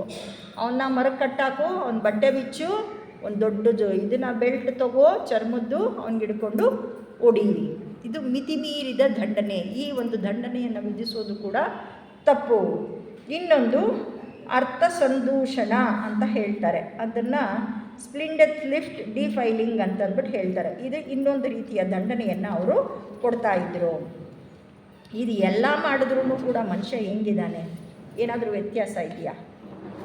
ಇಲ್ಲ, ಹಾಗೇ ಇದ್ದಾನೆ. ಇದು ನಮ್ಮ ಮಾನವನ ದಂಡನೆ ಎಲ್ಲ ಆದಮೇಲೆ ಇನ್ನು ಪ್ರಕೃತಿಯನ್ನು ನಾವು ತೆಗೆದುಕೊಳ್ಳೋಣ. ಪ್ರಕೃತಿನಲ್ಲಿ ಏನಿದೆ? ಪ್ರಕೃತಿನಲ್ಲಿರೋದನ್ನು ಕೂಡ ಏಳನೇನೆ. ಯಾವುದು ಅಂತಂದರೆ ವ್ಯಕ್ತ ಪ್ರಪಂಚ, ಫಿಸಿಕಲ್. ಈ ಭೌತಿಕ ಪ್ರಪಂಚ ಏನಿದೆ, ನಮ್ಮ ಕಣ್ಣಿಗೆ ಏನು ಕಾಣಿಸ್ತಾ ಇದೆ, ಕಲ್ಲು ಮಣ್ಣು ಇಟ್ಟಿಗೆ ಗಾರೆ ಸಿಮೆಂಟು ಎಲ್ಲ ಏನೆಲ್ಲ ಇದೆ, ಗಿಡ ಮರ ಪ್ರಾಣಿ ಪಕ್ಷಿ ಎಲ್ಲವೂ ಇದೆ. ಇದು ವ್ಯಕ್ತ ಪ್ರಪಂಚ. ಇನ್ನು ನೆಕ್ಸ್ಟು ಅಂದರೆ ಈ ಭೌತಿಕ ಸ್ಥೂಲ ಪ್ರಪಂಚ ಇನ್ನೊಂದು ಆದರೆ, ಇನ್ನು ಕಾಸ್ಮಿಕ್ ಅಥವಾ ಆಸ್ಟ್ರಲ್ ಲೈಟ್, ಆಸ್ಟ್ರಲ್ ಅಂತ ಹೇಳ್ತಾರೆ. ಅದನ್ನು ಜಲ ಅಂತ ಕೂಡ ಹೇಳ್ತಾರೆ. ಇನ್ನೊಂದು ಮೆಂಟಲ್, ಅದನ್ನು ವಾಯು ಅಂತಲೂ ಹೇಳ್ತಾರೆ, ಜೀವ ಅಂತ ಕೂಡ ಹೇಳಿ ಕರೀತಾರೆ. ನೆಕ್ಸ್ಟು ಕಾಮ, ಅದನ್ನು ಬುದ್ಧಿಕ್ ಅಥವಾ ತೇಜಸ್ ಅಂತಲೂ ಕೂಡ ಕರೀತಾರೆ. ಇದರಲ್ಲಿ ಅಗ್ನಿ ಅನ್ನೋದು ಒಳಗೊಂಡಿದೆ.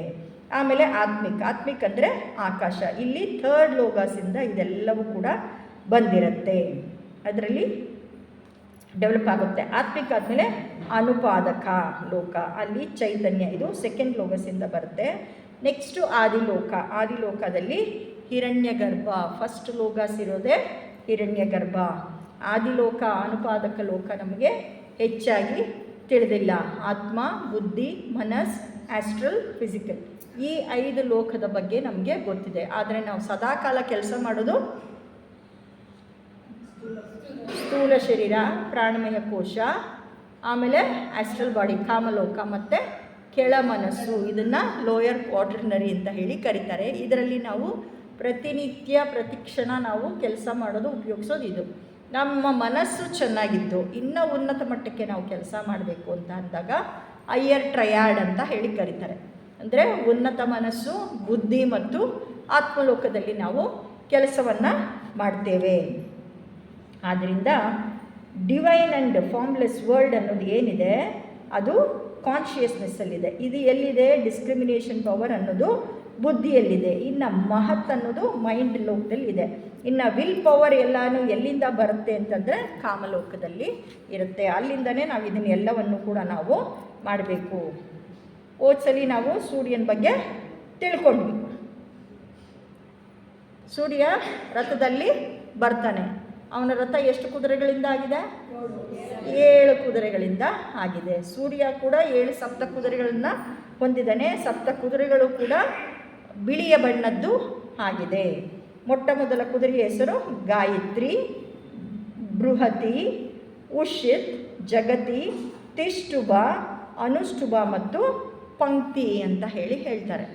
ಇನ್ನು ವಾಯುವನ್ನು ತೆಗೆದುಕೊಂಡ್ರೆ ವಾಯುವಿನಲ್ಲೂ ಕೂಡ ಸಪ್ತತೆ ಅನ್ನೋದು ಇದೆ. ಆವಾಹ, ಪ್ರವಾಹ, ವಿವಾಹ, ಪರವಾಹ, ಉದ್ವಾಹ, ಸಂವಾಹ, ಪರಿವಾಹ. ನಾವು ಕೇಳಿಸ್ಕೊಂಡೇ ಇಲ್ಲ ಇದನ್ನು. ವಾಯುವಿನಲ್ಲಿ ಇಷ್ಟು ಕೂಡ ಇದೆ ಅಂತಂದ್ಬಿಟ್ಟು ಹೇಳ್ತಾರೆ. ಇನ್ನು ನಾವೆಲ್ಲ ಸಂಗೀತವನ್ನು ಕೇಳಿಸ್ಕೊಳಕ್ಕೆ ಹೋಗ್ತೀವಿ, ಪ್ರಾರಂಭ ಮಾಡ್ತೀವಿ. ಸಪ್ತ ಸ್ವರ ಸ, ರಿ, ಗ, ಮ, ಪ, ಧ, ನಿ. ಇದನ್ನು ವೆಸ್ಟರ್ನ್ ಲ್ಯಾಂಗ್ವೇಜಲ್ಲೂ ಕೂಡ 7 ಇರೋದು. ಈ ಸಪ್ತ ಸ್ವರ ಬಿಟ್ಟು ಇನ್ಯಾವುದಾದ್ರೂ ಸ್ವರ ಇದೆಯಾ? ನೀವೇ ಪ್ರಯತ್ನ ಪಟ್ಟು ನೋಡಿ ಅಥವಾ ಯೋಚನೆ ಮಾಡಿ ನೋಡಿ. ಯಾರಾದರೂ ಎಲ್ಲಾದರೂ ಓದಿದ್ದೀರಾ? ಯಾರಾದರೂ ಬರೆದಿದ್ದಾರಾ? ಯಾರಾದರೂ ಕೇಳಿಸ್ಕೊಂಡಿದ್ದೀರಾ ಅಂದರೆ ಇಲ್ಲ. ಈ ಸಪ್ತ ಸ್ವರದಿಂದಲೇ ನಾದ ಅನ್ನೋದು ಹೊರಹೊಮ್ಮಿದೆ. ಈ ಪ್ರಪಂಚ ಯಾವುದರಿಂದ ಆಯಿತು ಅಂದರೆ ನಾದದಿಂದಲೇ. ಅದು ಯಾವ ನಾದ? ಇವಾಗ ನಮಗೆ ಕೊಟ್ಟಿರೋ ನಾದ ಯಾವುದು? ಓಂಕಾರದಲ್ಲಿ ಅದು ಸುತ್ತುತ್ತಾ ಇದೆ. ಈ ನಾದದಿಂದನೇ ಪ್ರಪಂಚ ಅನ್ನೋದು ಆಗಿದೆ. ನಮಗೆಲ್ಲ ಕಾಲ ವ್ಯತ್ಯಾಸ ಆಗ್ತಾ ಇದೆ. ಬೇಸಿಗೆ ಕಾಲ ಮುಗೀತಾ ಇದೆ. ನೆಕ್ಸ್ಟ್ ಯಾವ ಕಾಲ ಬರುತ್ತೆ? ಬೇಸಿಗೆ ಕಾಲದಲ್ಲಿ ಮಳೆ ಬಂದಾಗ ಏನು ಉಂಟಾಗತ್ತೆ?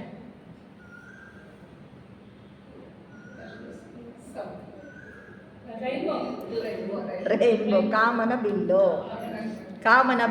ಕಾಮನ ಬಿಲ್ನಲ್ಲಿ ಎಷ್ಟು ಬಣ್ಣಗಳಿದೆ? 7 ಬಣ್ಣ. ನೋಡಿ ಎಷ್ಟು ಚೆನ್ನಾಗಿ ಪ್ರಕೃತಿಯಲ್ಲಿ ಎಲ್ಲವೂ ಕೂಡ ಮಾಡಿಬಿಟ್ಟಿದ್ದಾರೆ. ಇದನ್ನು ಇಂಗ್ಲೀಷ್ನಲ್ಲಿ ವಿಬ್ ಗಯಾರ್ ಅಂತಂದ್ಬಿಟ್ಟು ಕೂಡ ಹೇಳ್ತಾರೆ. ನೇರಳೆ ಬಣ್ಣ, ಊದಾ ಬಣ್ಣ, ನೀಲಿ ಬಣ್ಣ, ಹಸಿರು ಬಣ್ಣ, ಅರಿಶಿನ ಬಣ್ಣ, ಕೇಸರಿ ಬಣ್ಣ ಮತ್ತು ಕೆಂಪು ಬಣ್ಣ. ಇದಿಷ್ಟರಲ್ಲೂ ಕೂಡ ಎಷ್ಟು ಚೆನ್ನಾಗಿ ಕಾಮನ್ ಬಿಲ್ ಹಿಂಗಿರೋದು ಯಾರಾದರೂ ನೋಡಿದ್ದೀರಾ? ಯಾವಾಗಲೂ ಕೂಡ ಅದು ಅರ್ಧ ಕಮಾನಿನ ರೂಪದಲ್ಲೇ ಅದು ಹೊರಹೊಮ್ಮುತ್ತೆ. ತನಗೆ ತಾನೇ ನಾವು ಆಕಾಶಕ್ಕೆ ನಾವು ಕತ್ತೆತ್ತಿ ನೋಡಿದ ತಕ್ಷಣ ಕಾಮನ ಬಿಲ್ಲನ್ನ ನಾವು ನೋಡೋದಕ್ಕೆ ಸಾಧ್ಯ ಇದೆ. ಪ್ರಕೃತಿ ಬಗ್ಗೆ ನಾವು ನೋಡೋದೇ ಆದರೆ ಪ್ರಕೃತಿನಲ್ಲಿ ತನ್ಮಾತ್ರೆ ಅನ್ನೋದು ಕೂಡ ಇದೆ. ತನ್ಮಾತ್ರೆ 7 ತನ್ಮಾತ್ರೆಗಳು ಇದ್ದಾವೆ. 7 ನಮಗೆ ಇಂದ್ರಿಯಗಳು ಕೂಡ ಇದ್ದಾವೆ. ಮೊಟ್ಟ ಮೊದಲು ಬಂದಿರೋದು ಯಾವುದು? ಬಾರ ಸಮಾಜ ಪೂಜೆಯಲ್ಲೂ ನಾವು ಹೇಳ್ತೀವಲ್ಲ, ಅದು ಪ್ರಾಣಗಳು. ಶಬ್ದ ಸ್ಪರ್ಶ ರೂಪ ರಸಗಂಧಾಮೇ ಶುದ್ಧ್ಯಂತ. ಶಬ್ದ ಸ್ಪರ್ಶ ರೂಪ ರಸ ಗಂಧ. ಶಬ್ದ ಸ್ಪರ್ಶ ರೂಪ ರಸ ಚೆನ್ನಾಗಿ ನಮಗೆ ಗೊತ್ತಿದೆ. ಈಗ ಗಂಧ ಈಗ ಡೆವಲಪ್ ಆಗ್ತಾ ಇದೆ. ಸ್ಮೆಲ್ ನೋಡಿಬಿಟ್ಟು ಅಡುಗೆ ಹೇಗಿದೆ ಅಂತ ನಾವು ಹೇಳ್ತೀವಿ ಅಂತ ನಾನು ಯಾವಾಗಲೂ ಹೇಳ್ತೀನಿ. ಈಗ ಅದು ಡೆವಲಪ್ ಆಗಬೇಕು. ಕೆಲವ್ರು ಹೇಳ್ತಾರೆ ನನ್ನ ಮೂಗಿಗೆ ನನಗೆ ಗೊತ್ತಾಗಲ್ಲ, ನನ್ನ ನಾಲ್ಗೆಗೆ ರುಚಿ ಗೊತ್ತಾಗಲ್ಲ ಅಂದರೆ ಅವರಲ್ಲಿ ಆ ಒಂದು ತನ್ಮಾತ್ರೆ ಅನ್ನೋದು ಡೆವಲಪ್ ಆಗಬೇಕು. ಇವಾಗ ನಮ್ಮ ಬುದ್ಧಿಯಲ್ಲಿ ಯಾವುದು ಬೆಳೀತಾ ಇದೆ, ಇಂಟೆಲಿಜೆನ್ಸ್ ಅನ್ನೋದು ಬೆಳಿಬೇಕು, ಅಥವಾ ಅಂತರ್ಬೋಧೆ ಅನ್ನೋದು ಕೂಡ ನಮ್ಮಲ್ಲಿ ಬೆಳಿಬೇಕು. ಅಂತರ್ಬೋಧೆಯು ಕೂಡ ನಮ್ಮಲ್ಲಿ ಬೆಳೆದ ನಂತರ ಆಧ್ಯಾತ್ಮಿಕತೆ ಅನ್ನೋದು ತನಗೆ ತಾನೇ ಬರುತ್ತೆ. ಇನ್ನು 7 ತತ್ವಗಳು ಅನ್ನೋದು ಕೂಡ ಇದೆ. ಪೃಥ್ವಿ ತತ್ವ, ಆಪಸ್ ತತ್ವ ಅಥವಾ ಜಲತತ್ವ, ಅಗ್ನಿ ತತ್ವ ಮತ್ತು ವಾಯು ತತ್ವ ಅನ್ನೋದು ಕೂಡ ಹೇಳ್ತಾರೆ. ಆಮೇಲೆ ಎಲಿಮೆಂಟಲ್ಸ್ ಅಂತ ಅಂದ್ಬಿಟ್ಟು ಕೂಡ ಅವರು ಅದನ್ನು ಹೇಳ್ತಾರೆ. ಇದು ಅಲ್ಲದಲೇ ಅನುಪಾದಕ ತತ್ವ ಅಂದರೆ ಅದು ಚೇತನ, ಅದನ್ನು ಪೇರೆಂಟ್ಲೆಸ್ ವಿತ್ ರಿಗಾರ್ಡ್ ಟು ಇಂಡಿವಿಜುವಲೈಸೇಷನ್ ಅಂತ ಅಂದ್ಬಿಟ್ಟು ಹೇಳ್ತಾರೆ. ಅದನ್ನು ಇದು ಸೆಕೆಂಡ್ ಲೋಗಾಸ್ ಮಾಡುತ್ತೆ. ನೆಕ್ಸ್ಟು ಆದಿ ತತ್ವ, ಅದು ಅವ್ಯಕ್ತತೆಯಿಂದ ಜನಿಸಿದ್ದು ಅಥವಾ ಹಿರಣ್ಯ ಗರ್ಭದಿಂದ ಬಂದಿರುವಂಥ ತತ್ವ ಮೊಟ್ಟ ಮೊದಲನೇದು. ಎರಡನೇದು ಅನುಪಾದಕ, ಮೂರನೇದು ಎಲಿಮೆಂಟಲ್ಸ್ ಅಂತ ಆಗುತ್ತೆ ಅಥವಾ ಸಬ್ ಈಥರಿಕ್ ಅಂತ ಹೇಳ್ತಾರೆ. ಅದು ಥರ್ಡ್ ಲೋಗಾಸಿಂದ ಬಂದಿದ್ದು. ಫೈರ್, ಏರ್, ವಾಟರ್ ಅನ್ನೋದು ಇದಿಷ್ಟರಲ್ಲಿ ಬಂದಿದೆ. ಇನ್ನು ನಾವೆಲ್ಲ ಬೆಳಗ್ಗೆ ಎದ್ದು ಸ್ನಾನ ಮಾಡ್ತೀವಿ. ಸ್ನಾನ ಮಾಡಲಿಕ್ಕೆ ಮುಂಚೆ ನಾವೊಂದು ಮಂತ್ರವನ್ನು ಜಪಿಸ್ತೀವಿ. ಅದು ಯಾವ ಮಂತ್ರ? ಸೊ ಗಂಗಾ, ಯಮುನಾ, ಗೋದಾವರಿ, ನರ್ಮದಾ, ಸಿಂಧು, ಸರಸ್ವತಿ ಮತ್ತು ಕಾವೇರಿ. ನಮ್ಮ ಕರ್ನಾಟಕದಲ್ಲಿ ಕಾವೇರಿ ಹರಿತಾ ಇದೆ. ಸಪ್ತ ನದಿಗಳಲ್ಲಿ ಒಂದು ನದಿ ನಮ್ಮಲ್ಲಿ ಇದೆ, ಕೃಷ್ಣಾ ನದಿ ಪಕ್ಕದಲ್ಲೇ ಇದೆ, ನಾವು ಹೋಗ್ಬೋದು. ಗಂಗಾ ಯಮುನಾ ಚೆನ್ನಾಗಿ ಹರಿತಾ ಇದೆ, ಅದರ ಮಧ್ಯದಲ್ಲಿ ಸರಸ್ವತಿ ನದಿ ಗುಪ್ತಗಾಮಿನಿಯಾಗಿ ಹರಿತಾ ಇದ್ದಾಳೆ ಅಂತಂದ್ಬಿಟ್ಟು ಹೇಳ್ತಾರೆ. ಇನ್ನು ಕುಂಭಕೋಣಮಲ್ಲಿ ಒಂದು ಗವಿ ಅನ್ನೋ ಥರ ಇದೆ, ಒಂದು ಸ್ವಲ್ಪ ಒಳಗಡೆ ಇದೆ. ಅವರು ಹೇಳ್ತಾರೆ ಸರಸ್ವತಿ ನದಿ ಅಲ್ಲಿ ಇಳಿದು ಇಲ್ಲಿ ಗುಪ್ತವಾಗಿ ಇಲ್ಲಿ ತನಕ ಬರ್ತಾಳೆ ಅಂತಂದ್ಬಿಟ್ಟು ಒಂದು ಪ್ರತೀತಿ ಇದೆ. ಅದು ಕುಂಭಕೋಣಂನಲ್ಲಿ ಇದೆ, ಆ ಜಾಗವನ್ನು ನಾನು ನೋಡಿದ್ದೀನಿ. ಇನ್ನು ಸಿಂಧೂ ನದಿ ಎಲ್ಲಿದೆ ಅಂತಂದರೆ ಕೈಲಾಸ ಮಾನಸ ಪರ್ವತದಲ್ಲಿ ಮೇಲ್ಗಡೆಯಿಂದ ಪ್ರಾರಂಭವಾಗುತ್ತೆ. ಅತ್ಯಂತ ಶುದ್ಧತೆಯನ್ನು ಅದು ಹೊಂದಿದೆ.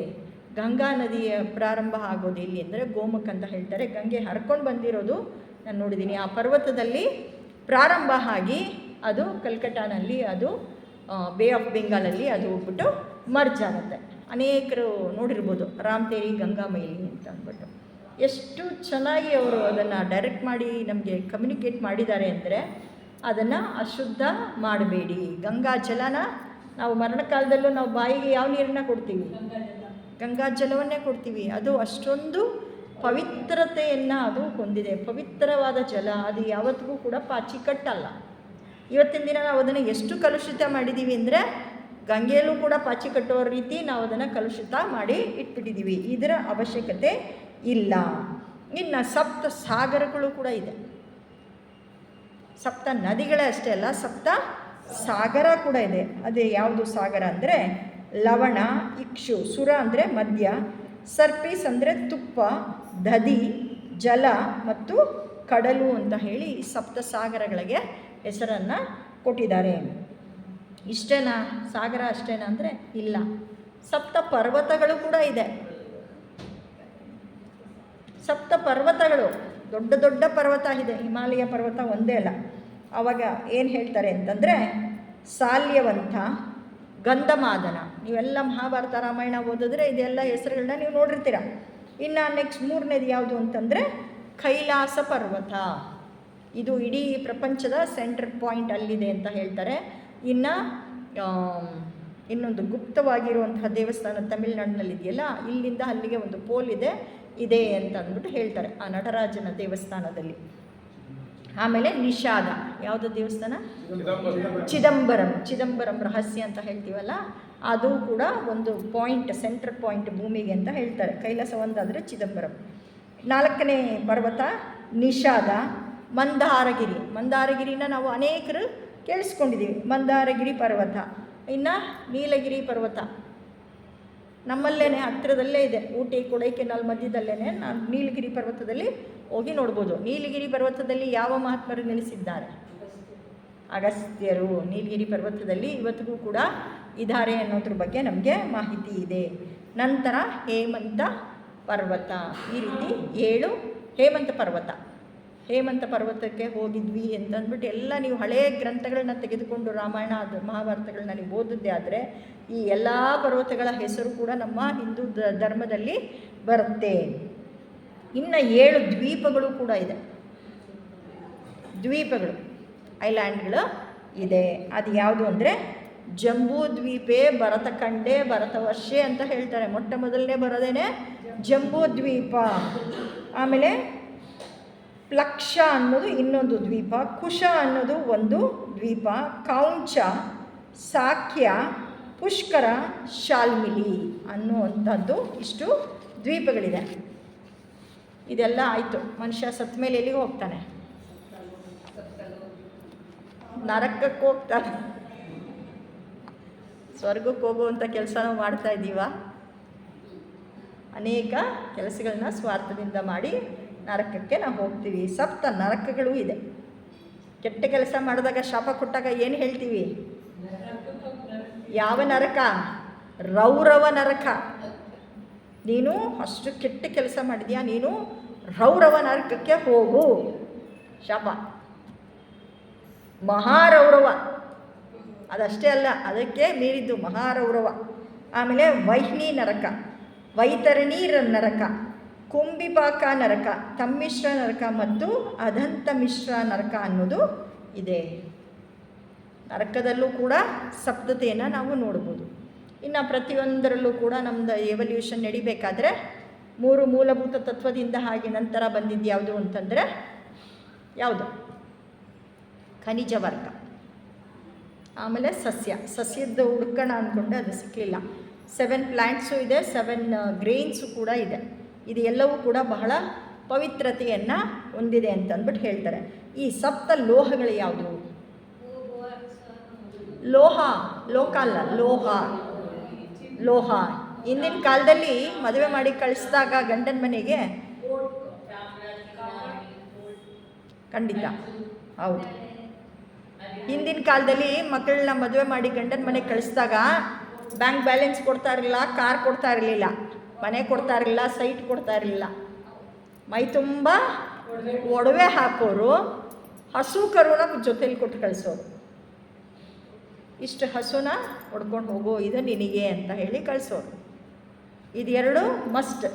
ಈಗಿನ ಕಾಲದಲ್ಲಿ ನಾನು ಇಷ್ಟು ಕೊಟ್ಟೆ, ಪ್ರದರ್ಶನಕ್ಕಿಟ್ಟೆ, ಇದೆಲ್ಲ ಇಲ್ಲ. ಪಾತ್ರೆ ದಬ್ರಿ ಎಲ್ಲ ಏನೂ ಇಲ್ಲ. ಫ್ರಿಜ್ಜು ಇದು ಕೊಡಬೇಕು, ಫುಲ್ ಸೆಟ್ ಕೊಡಬೇಕು, ನಿಮ್ಮ ಮನೇಲಿರೋ ಸೋಫಾ ಕೂಡ ನಾನು ತಂದಿರೋದೆ ಅಂತ ಹೇಳೋಕ್ಕೆ ಇವೆಲ್ಲ ಏನೂ ಕೊಟ್ಟು ಕಳಿಸ್ತಾ ಇರಲಿಲ್ಲ.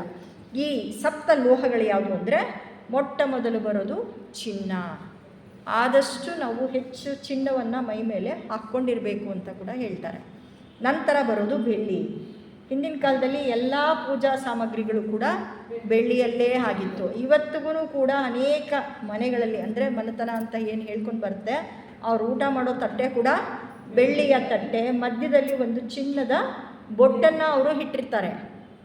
ಏಕೆಂದರೆ ಚಿನ್ನ ಬೆಳ್ಳಿಯಲ್ಲಿ ಬಿಸಿ ಬಿಸಿ ಆಹಾರವನ್ನು ತಿಂದು 3 ಗಂಟೆ ಅಷ್ಟೇ ಅದಕ್ಕೆ ಶಕ್ತಿ ಇರೋದು. ಆದಷ್ಟು ನಾವು ಅಡುಗೆ ಮಾಡಿಬಿಟ್ಟು ಬಿಸಿ ಬಿಸಿಯಾಗಿ ಊಟವನ್ನು ಮಾಡಿದ್ರೆ ಅದು ನಮಗೆ ಮೈಗೆ ಹತ್ತುತ್ತೆ, ಜೀರ್ಣ ಆಗತ್ತೆ, ಡೈಜೆಸ್ಟು ಆಗುತ್ತೆ. ಅದರಲ್ಲಿ ನಾವು ಶರೀರಕ್ಕೆ ಯಾವ ಶಕ್ತಿಯನ್ನು ತೆಗೆದುಕೊಳ್ಬೇಕು, ಆಹಾರದಿಂದಲೇ ನಮಗೆ ಶಕ್ತಿ ಅನ್ನೋದು ಸಿಕ್ಕೋದು. ಈ ಆಹಾರ ನಾವು ಡೈಜೆಸ್ಟ್ ಮಾಡ್ಕೊಳ್ಬೇಕು ಅಂದರೆ ಬೆಳ್ಳಿಯ ತಟ್ಟೆಯಲ್ಲೇ ಊಟ ಮಾಡಬೇಕು. ಹಿಂದಿನ ಕಾಲದಲ್ಲಿ ಎಲ್ಲರ ಮನೆಯಲ್ಲೂ ಅಷ್ಟೇ, ಎಲ್ಲ ಪಾತ್ರೆ ಪಡಗಾನು ಎಲ್ಲನೂ ಕೂಡ ಬೆಳ್ಳಿಯಲ್ಲೇ ಇತ್ತು.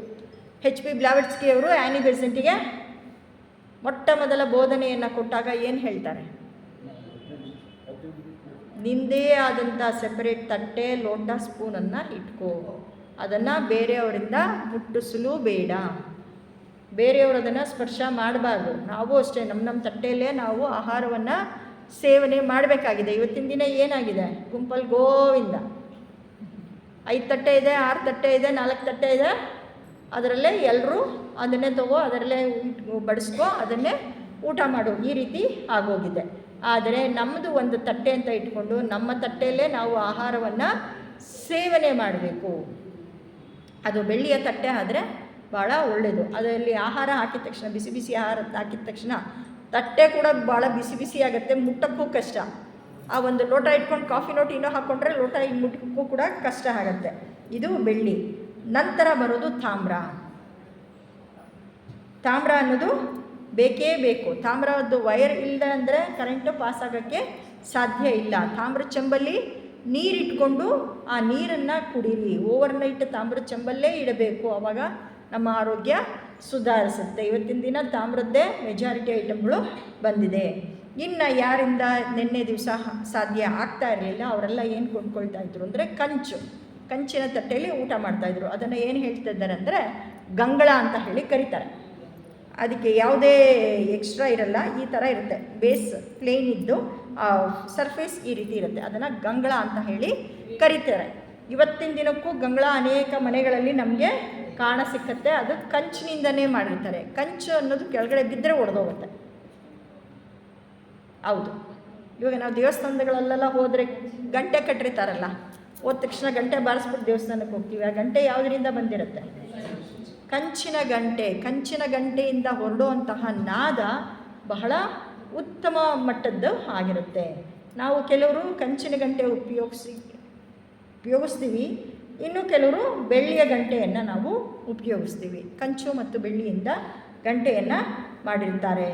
ಇನ್ನು ಅಡುಗೆ ಮಾಡೋದಕ್ಕೆ ಪಾತ್ರೆ ಗಿತ್ರೆಲ್ಲ ಏನಿತ್ತು, ಇವತ್ತಿನ ದಿನದ ಥರ ಸ್ಟೀಲ್ ಅನ್ನೋದು ಇನ್ನೂ ಮ್ಯಾನುಫ್ಯಾಕ್ಚರ್ ಆಗಿರಲಿಲ್ಲ. ಮನೆಗಳಲ್ಲಿ ಇರ್ತಾ ಇದ್ದಿದ್ದು ಮಣ್ಣಿನ ಮಡಿಕೆ.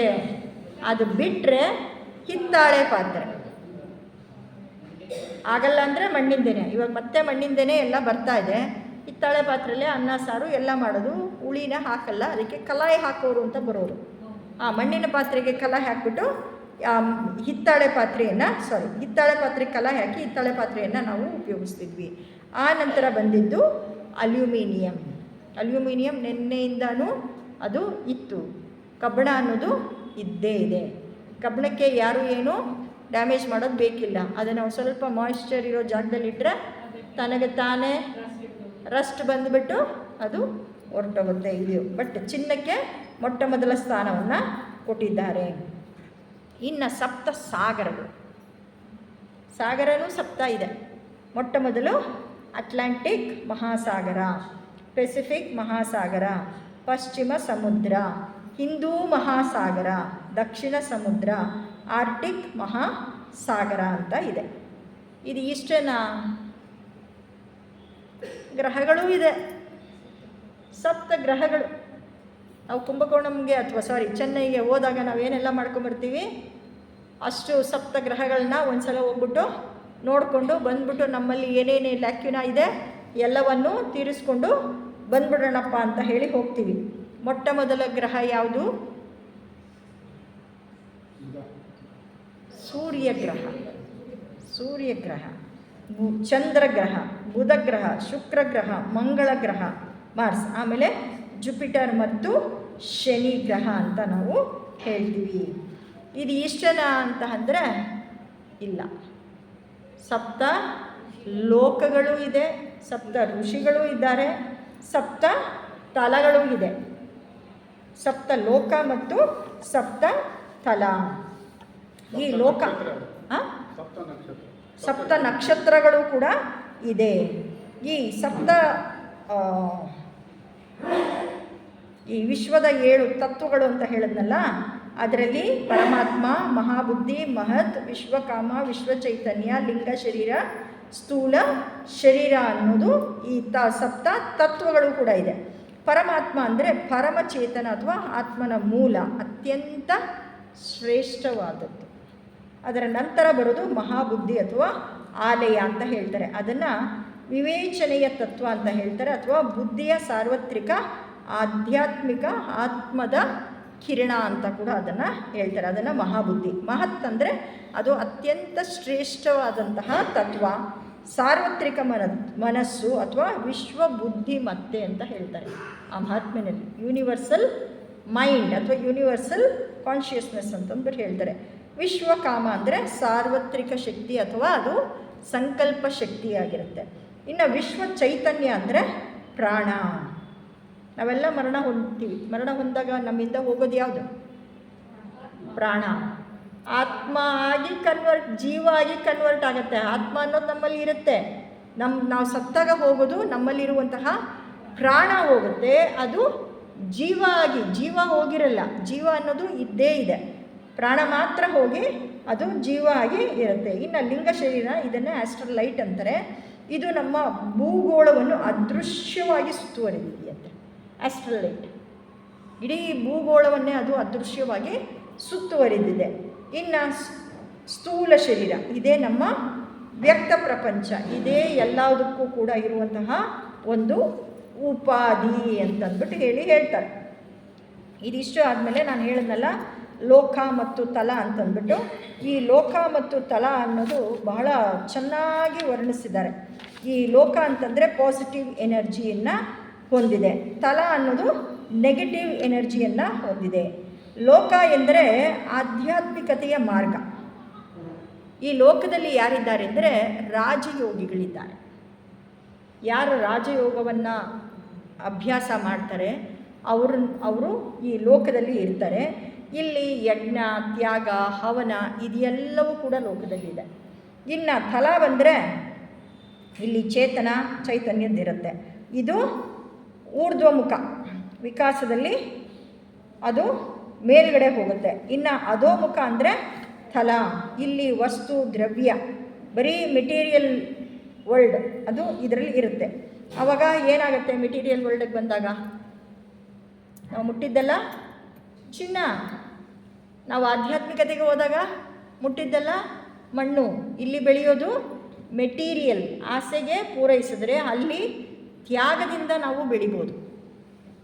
ಆಧ್ಯಾತ್ಮಿಕತೆಯಲ್ಲಿ ನಾವು ತ್ಯಾಗ ಮಾಡಿದಷ್ಟು ನಾವು ಮೇಲ್ಮಟ್ಟಕ್ಕೆ ಹೇಳ್ಕೊಂಡು ಹೋಗ್ತೀವಿ. ಇನ್ನು ಲೋಕದಲ್ಲೂ ಕೂಡ ಎರಡಿದೆ. ಒಂದು ಲೋಕ ಅಂತ ಅಂದರೆ ಅದು ಉತ್ತರ ಧ್ರುವ, ಪಾಸಿಟಿವ್ ಪೋಲ್ ಇದ್ದರೆ, ಇನ್ನು ತಲ ಅನ್ನೋದು ದಕ್ಷಿಣ ಧ್ರುವ, ಅದು ನೆಗೆಟಿವ್ ಪೋಲ್. ಈ ತಲ ಅನ್ನೋದು ಸಮತಟ್ಟಾದ ಅಂದರೆ ಕೆಳಗಡೆ ಭಾಗದ ತಳಗಡೆ ಇರುವಂಥದ್ದು, ಅದು ತಲ ಅಂತ ಹೇಳ್ತಾರೆ. ಇನ್ನು ಲೋಕದಲ್ಲಿ ಯಾವ್ಯಾವ ಲೋಕ ಇದೆ?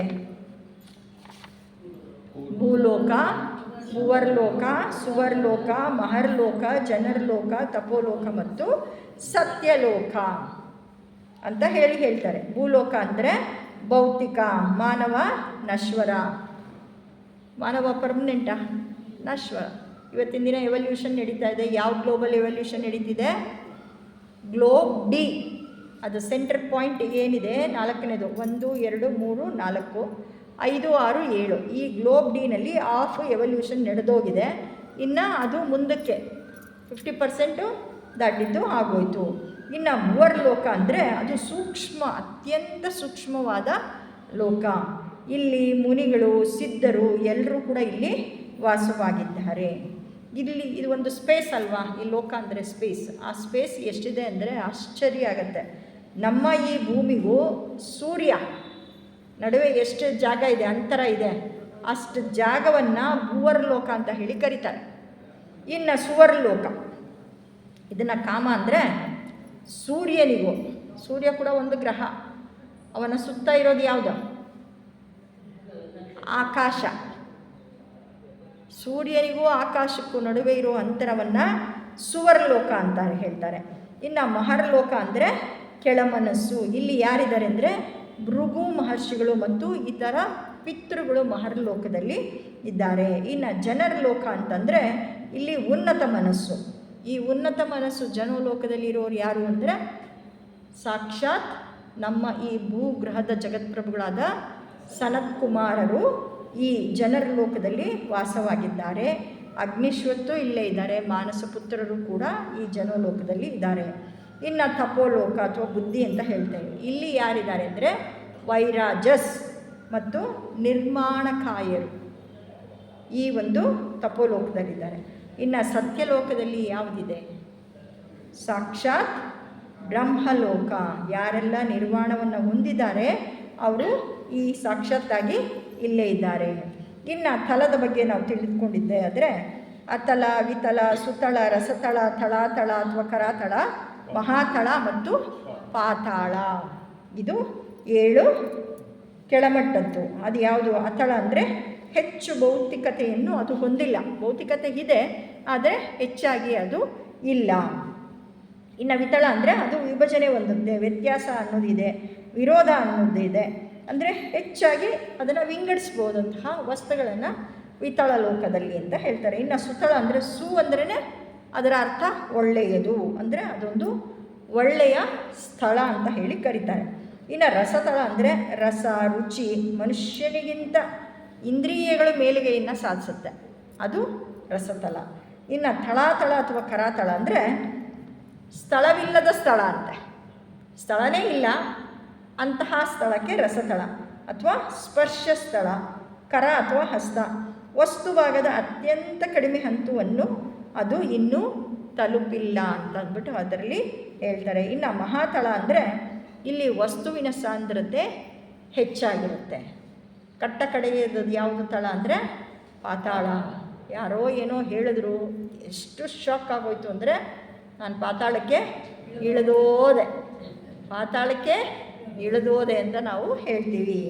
ಅಂದರೆ ಇದು ಅತ್ಯಂತ ಕೆಳಮಟ್ಟದ್ದು. ಇಲ್ಲಿ ಯಾರಿರ್ತಾರೆ ಅಂದರೆ ನಾಗರು ಮತ್ತು ರಾಕ್ಷಸರ ವಾಸಸ್ಥಾನ ಇದು ಆಗಿದೆ ಅಂತಂದ್ಬಿಟ್ಟು ಹೇಳ್ತಾರೆ.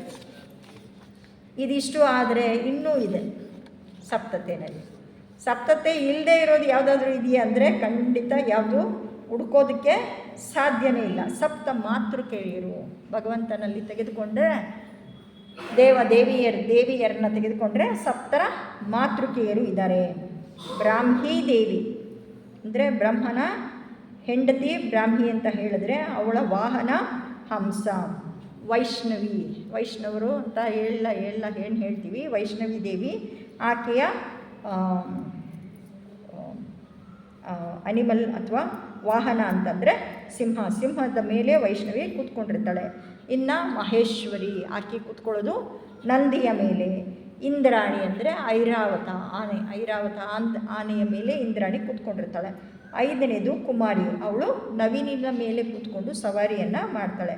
ವರಾಹಿ ಅಂದರೆ ವರಹದ ಮೇಲೆ ಕೂತ್ಕೊಂಡು ಸವಾರಿ ಮಾಡೋದು. ಇನ್ನು ಚಾಮುಂಡಿಯ ವಾಹನ ಸಿಂಹ. ಇವರು ಸಪ್ತ ಮಾತೃಕೆಯರು. ಇನ್ನು ಸಪ್ತ ರೇಖೆ ಅಂತಂದ್ಬಿಟ್ಟು ಕೂಡ ಇದೆ. ಸಪ್ತ ಧಾತುಗಳಲ್ಲಿ ಈ 5 ಕಫ, 1 ಪಿತ್ತ, ವಾತ ಅಂತಂದಮೇಲೆ ಆ ಧಾತುಗಳಲ್ಲೂ ಕೂಡ ಹೇಳಿದೆ.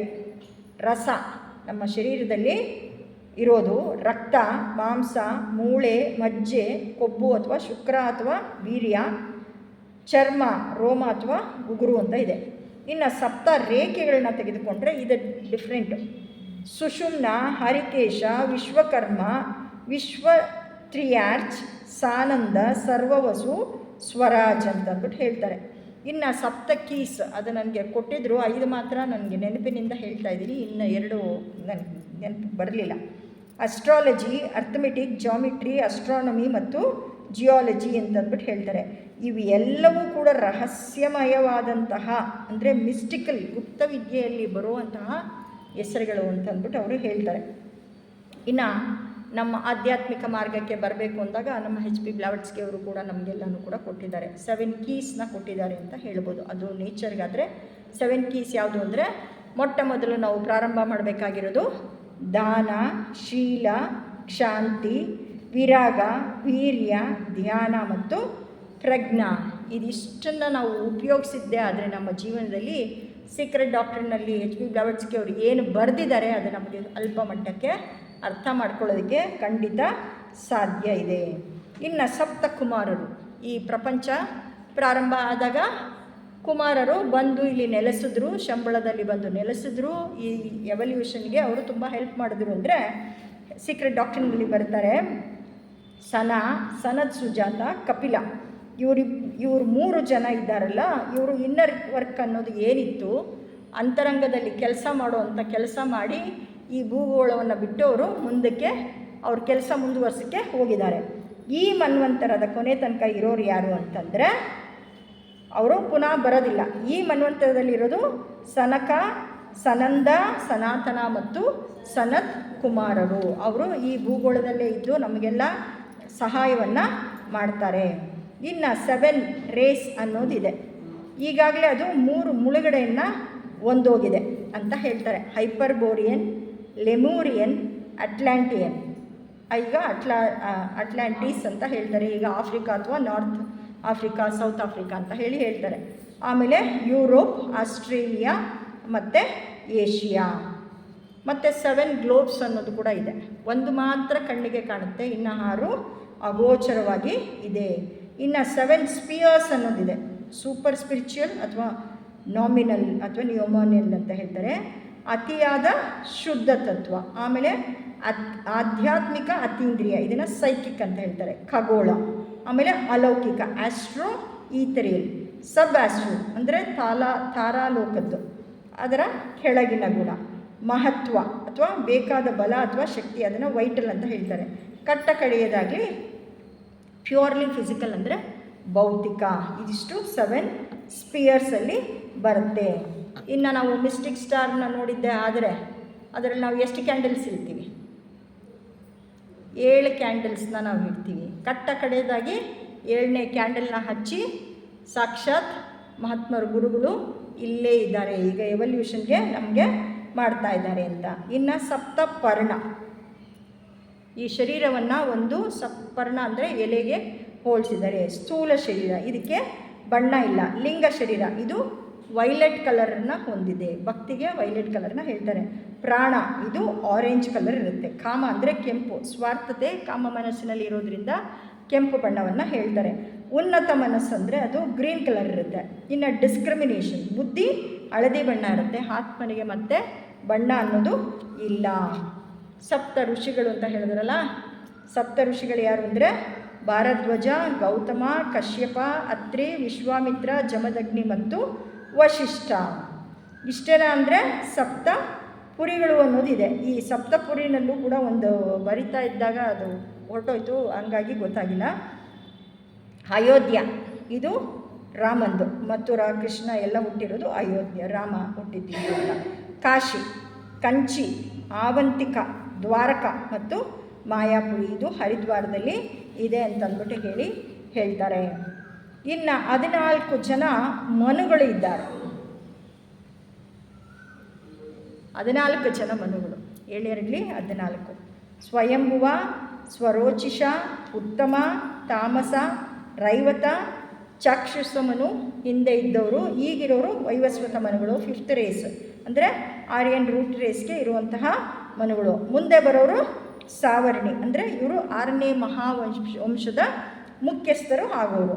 ದಕ್ಷ ಸುವರ್ಣಿ, ಬ್ರಹ್ಮ ಸುವರ್ಣಿ, ಧರ್ಮ ಸಾವರ್ಣಿ, ರುದ್ರ ಸಾವರ್ಣಿ, ವೇದ ಸಾವರ್ಣಿ, ಇಂದ್ರ ಸಾವರ್ಣಿ ಅಂತಂದ್ಬಿಟ್ಟು ಹೇಳ್ತಾರೆ. ಇದು ಇಷ್ಟು ನಾವಿನ್ನೂ ನೋಡ್ಕೊಳ್ತಾ ಹೋದಷ್ಟು ಇದ್ದೇ ಇದೆ. ಪ್ರಕೃತಿಯಲ್ಲಿ ಸಪ್ತತೆ ಅನ್ನೋದಿದೆ. ನಮಗೆ ಕೊಟ್ಟಿರೋ ಸಂಖ್ಯೆ ಕೂಡ ಸಪ್ತ. ಈ ಸಪ್ತತೆಯನ್ನು ತಿಳ್ಕೊಂಡ್ರೆ ನಾವು ಎಲ್ಲಿದ್ದೀವಿ ಅನ್ನೋದು ನಮಗೆ ಗೊತ್ತಾಗತ್ತೆ. ನಾವು ಎಲ್ಲಿದ್ದೀವಿ ಅನ್ನೋದು ನಮಗೆ ಗೊತ್ತಾದಾಗ ನಾವು ಏನು ಮಾಡ್ತೀವಿ ಅಂದರೆ ಇನ್ನು ಮುಂದುವರಿಯೋದಕ್ಕೆ ಸುಲಭ ಮಾಡಿಕೊಂಡು ಇನ್ನು ಮೇಲ್ಮಟ್ಟಕ್ಕೆ ಹೋಗೋದಕ್ಕೆ ನಾವು ಮಾಡ್ತೀವಿ. ಈಗ ನಮ್ಮ ಮನಸ್ಸಿನಿಂದ ಯಾವ ಮಟ್ಟದಲ್ಲಿ ನಮ್ಮ ಮನಸ್ಸಿದೆ ಅದಕ್ಕಿಂತಲೂ ಮೇಲ್ಗಡೆ ಏರಬೇಕು ಅಂದರೆ ಇಂಟ್ಯೂಷನ್ ಬರಬೇಕು. ಅಂತರ್ಬೋಧೆ ಅನ್ನೋದು ಅವಾಗವಾಗ ಮೇಲಕ್ಕೆ ಎದ್ದಾಗ ಅದಕ್ಕೆ ಏನು ಮಾಡಬೇಕೋ ಆ ಕೆಲಸವನ್ನು ನಾವು ಮಾಡ್ತೀವಿ. ಈ ಒಂದು ಅವಕಾಶವನ್ನು ನನಗೆ ಒದಗಿಸಿಕೊಟ್ಟಂತಹ ಸಿಟಿ ಲಾಡ್ಜ್ಗೆ ನಾನು ನನ್ನ ಹೃತ್ಪೂರ್ವಕವಾದ ಧನ್ಯವಾದಗಳನ್ನ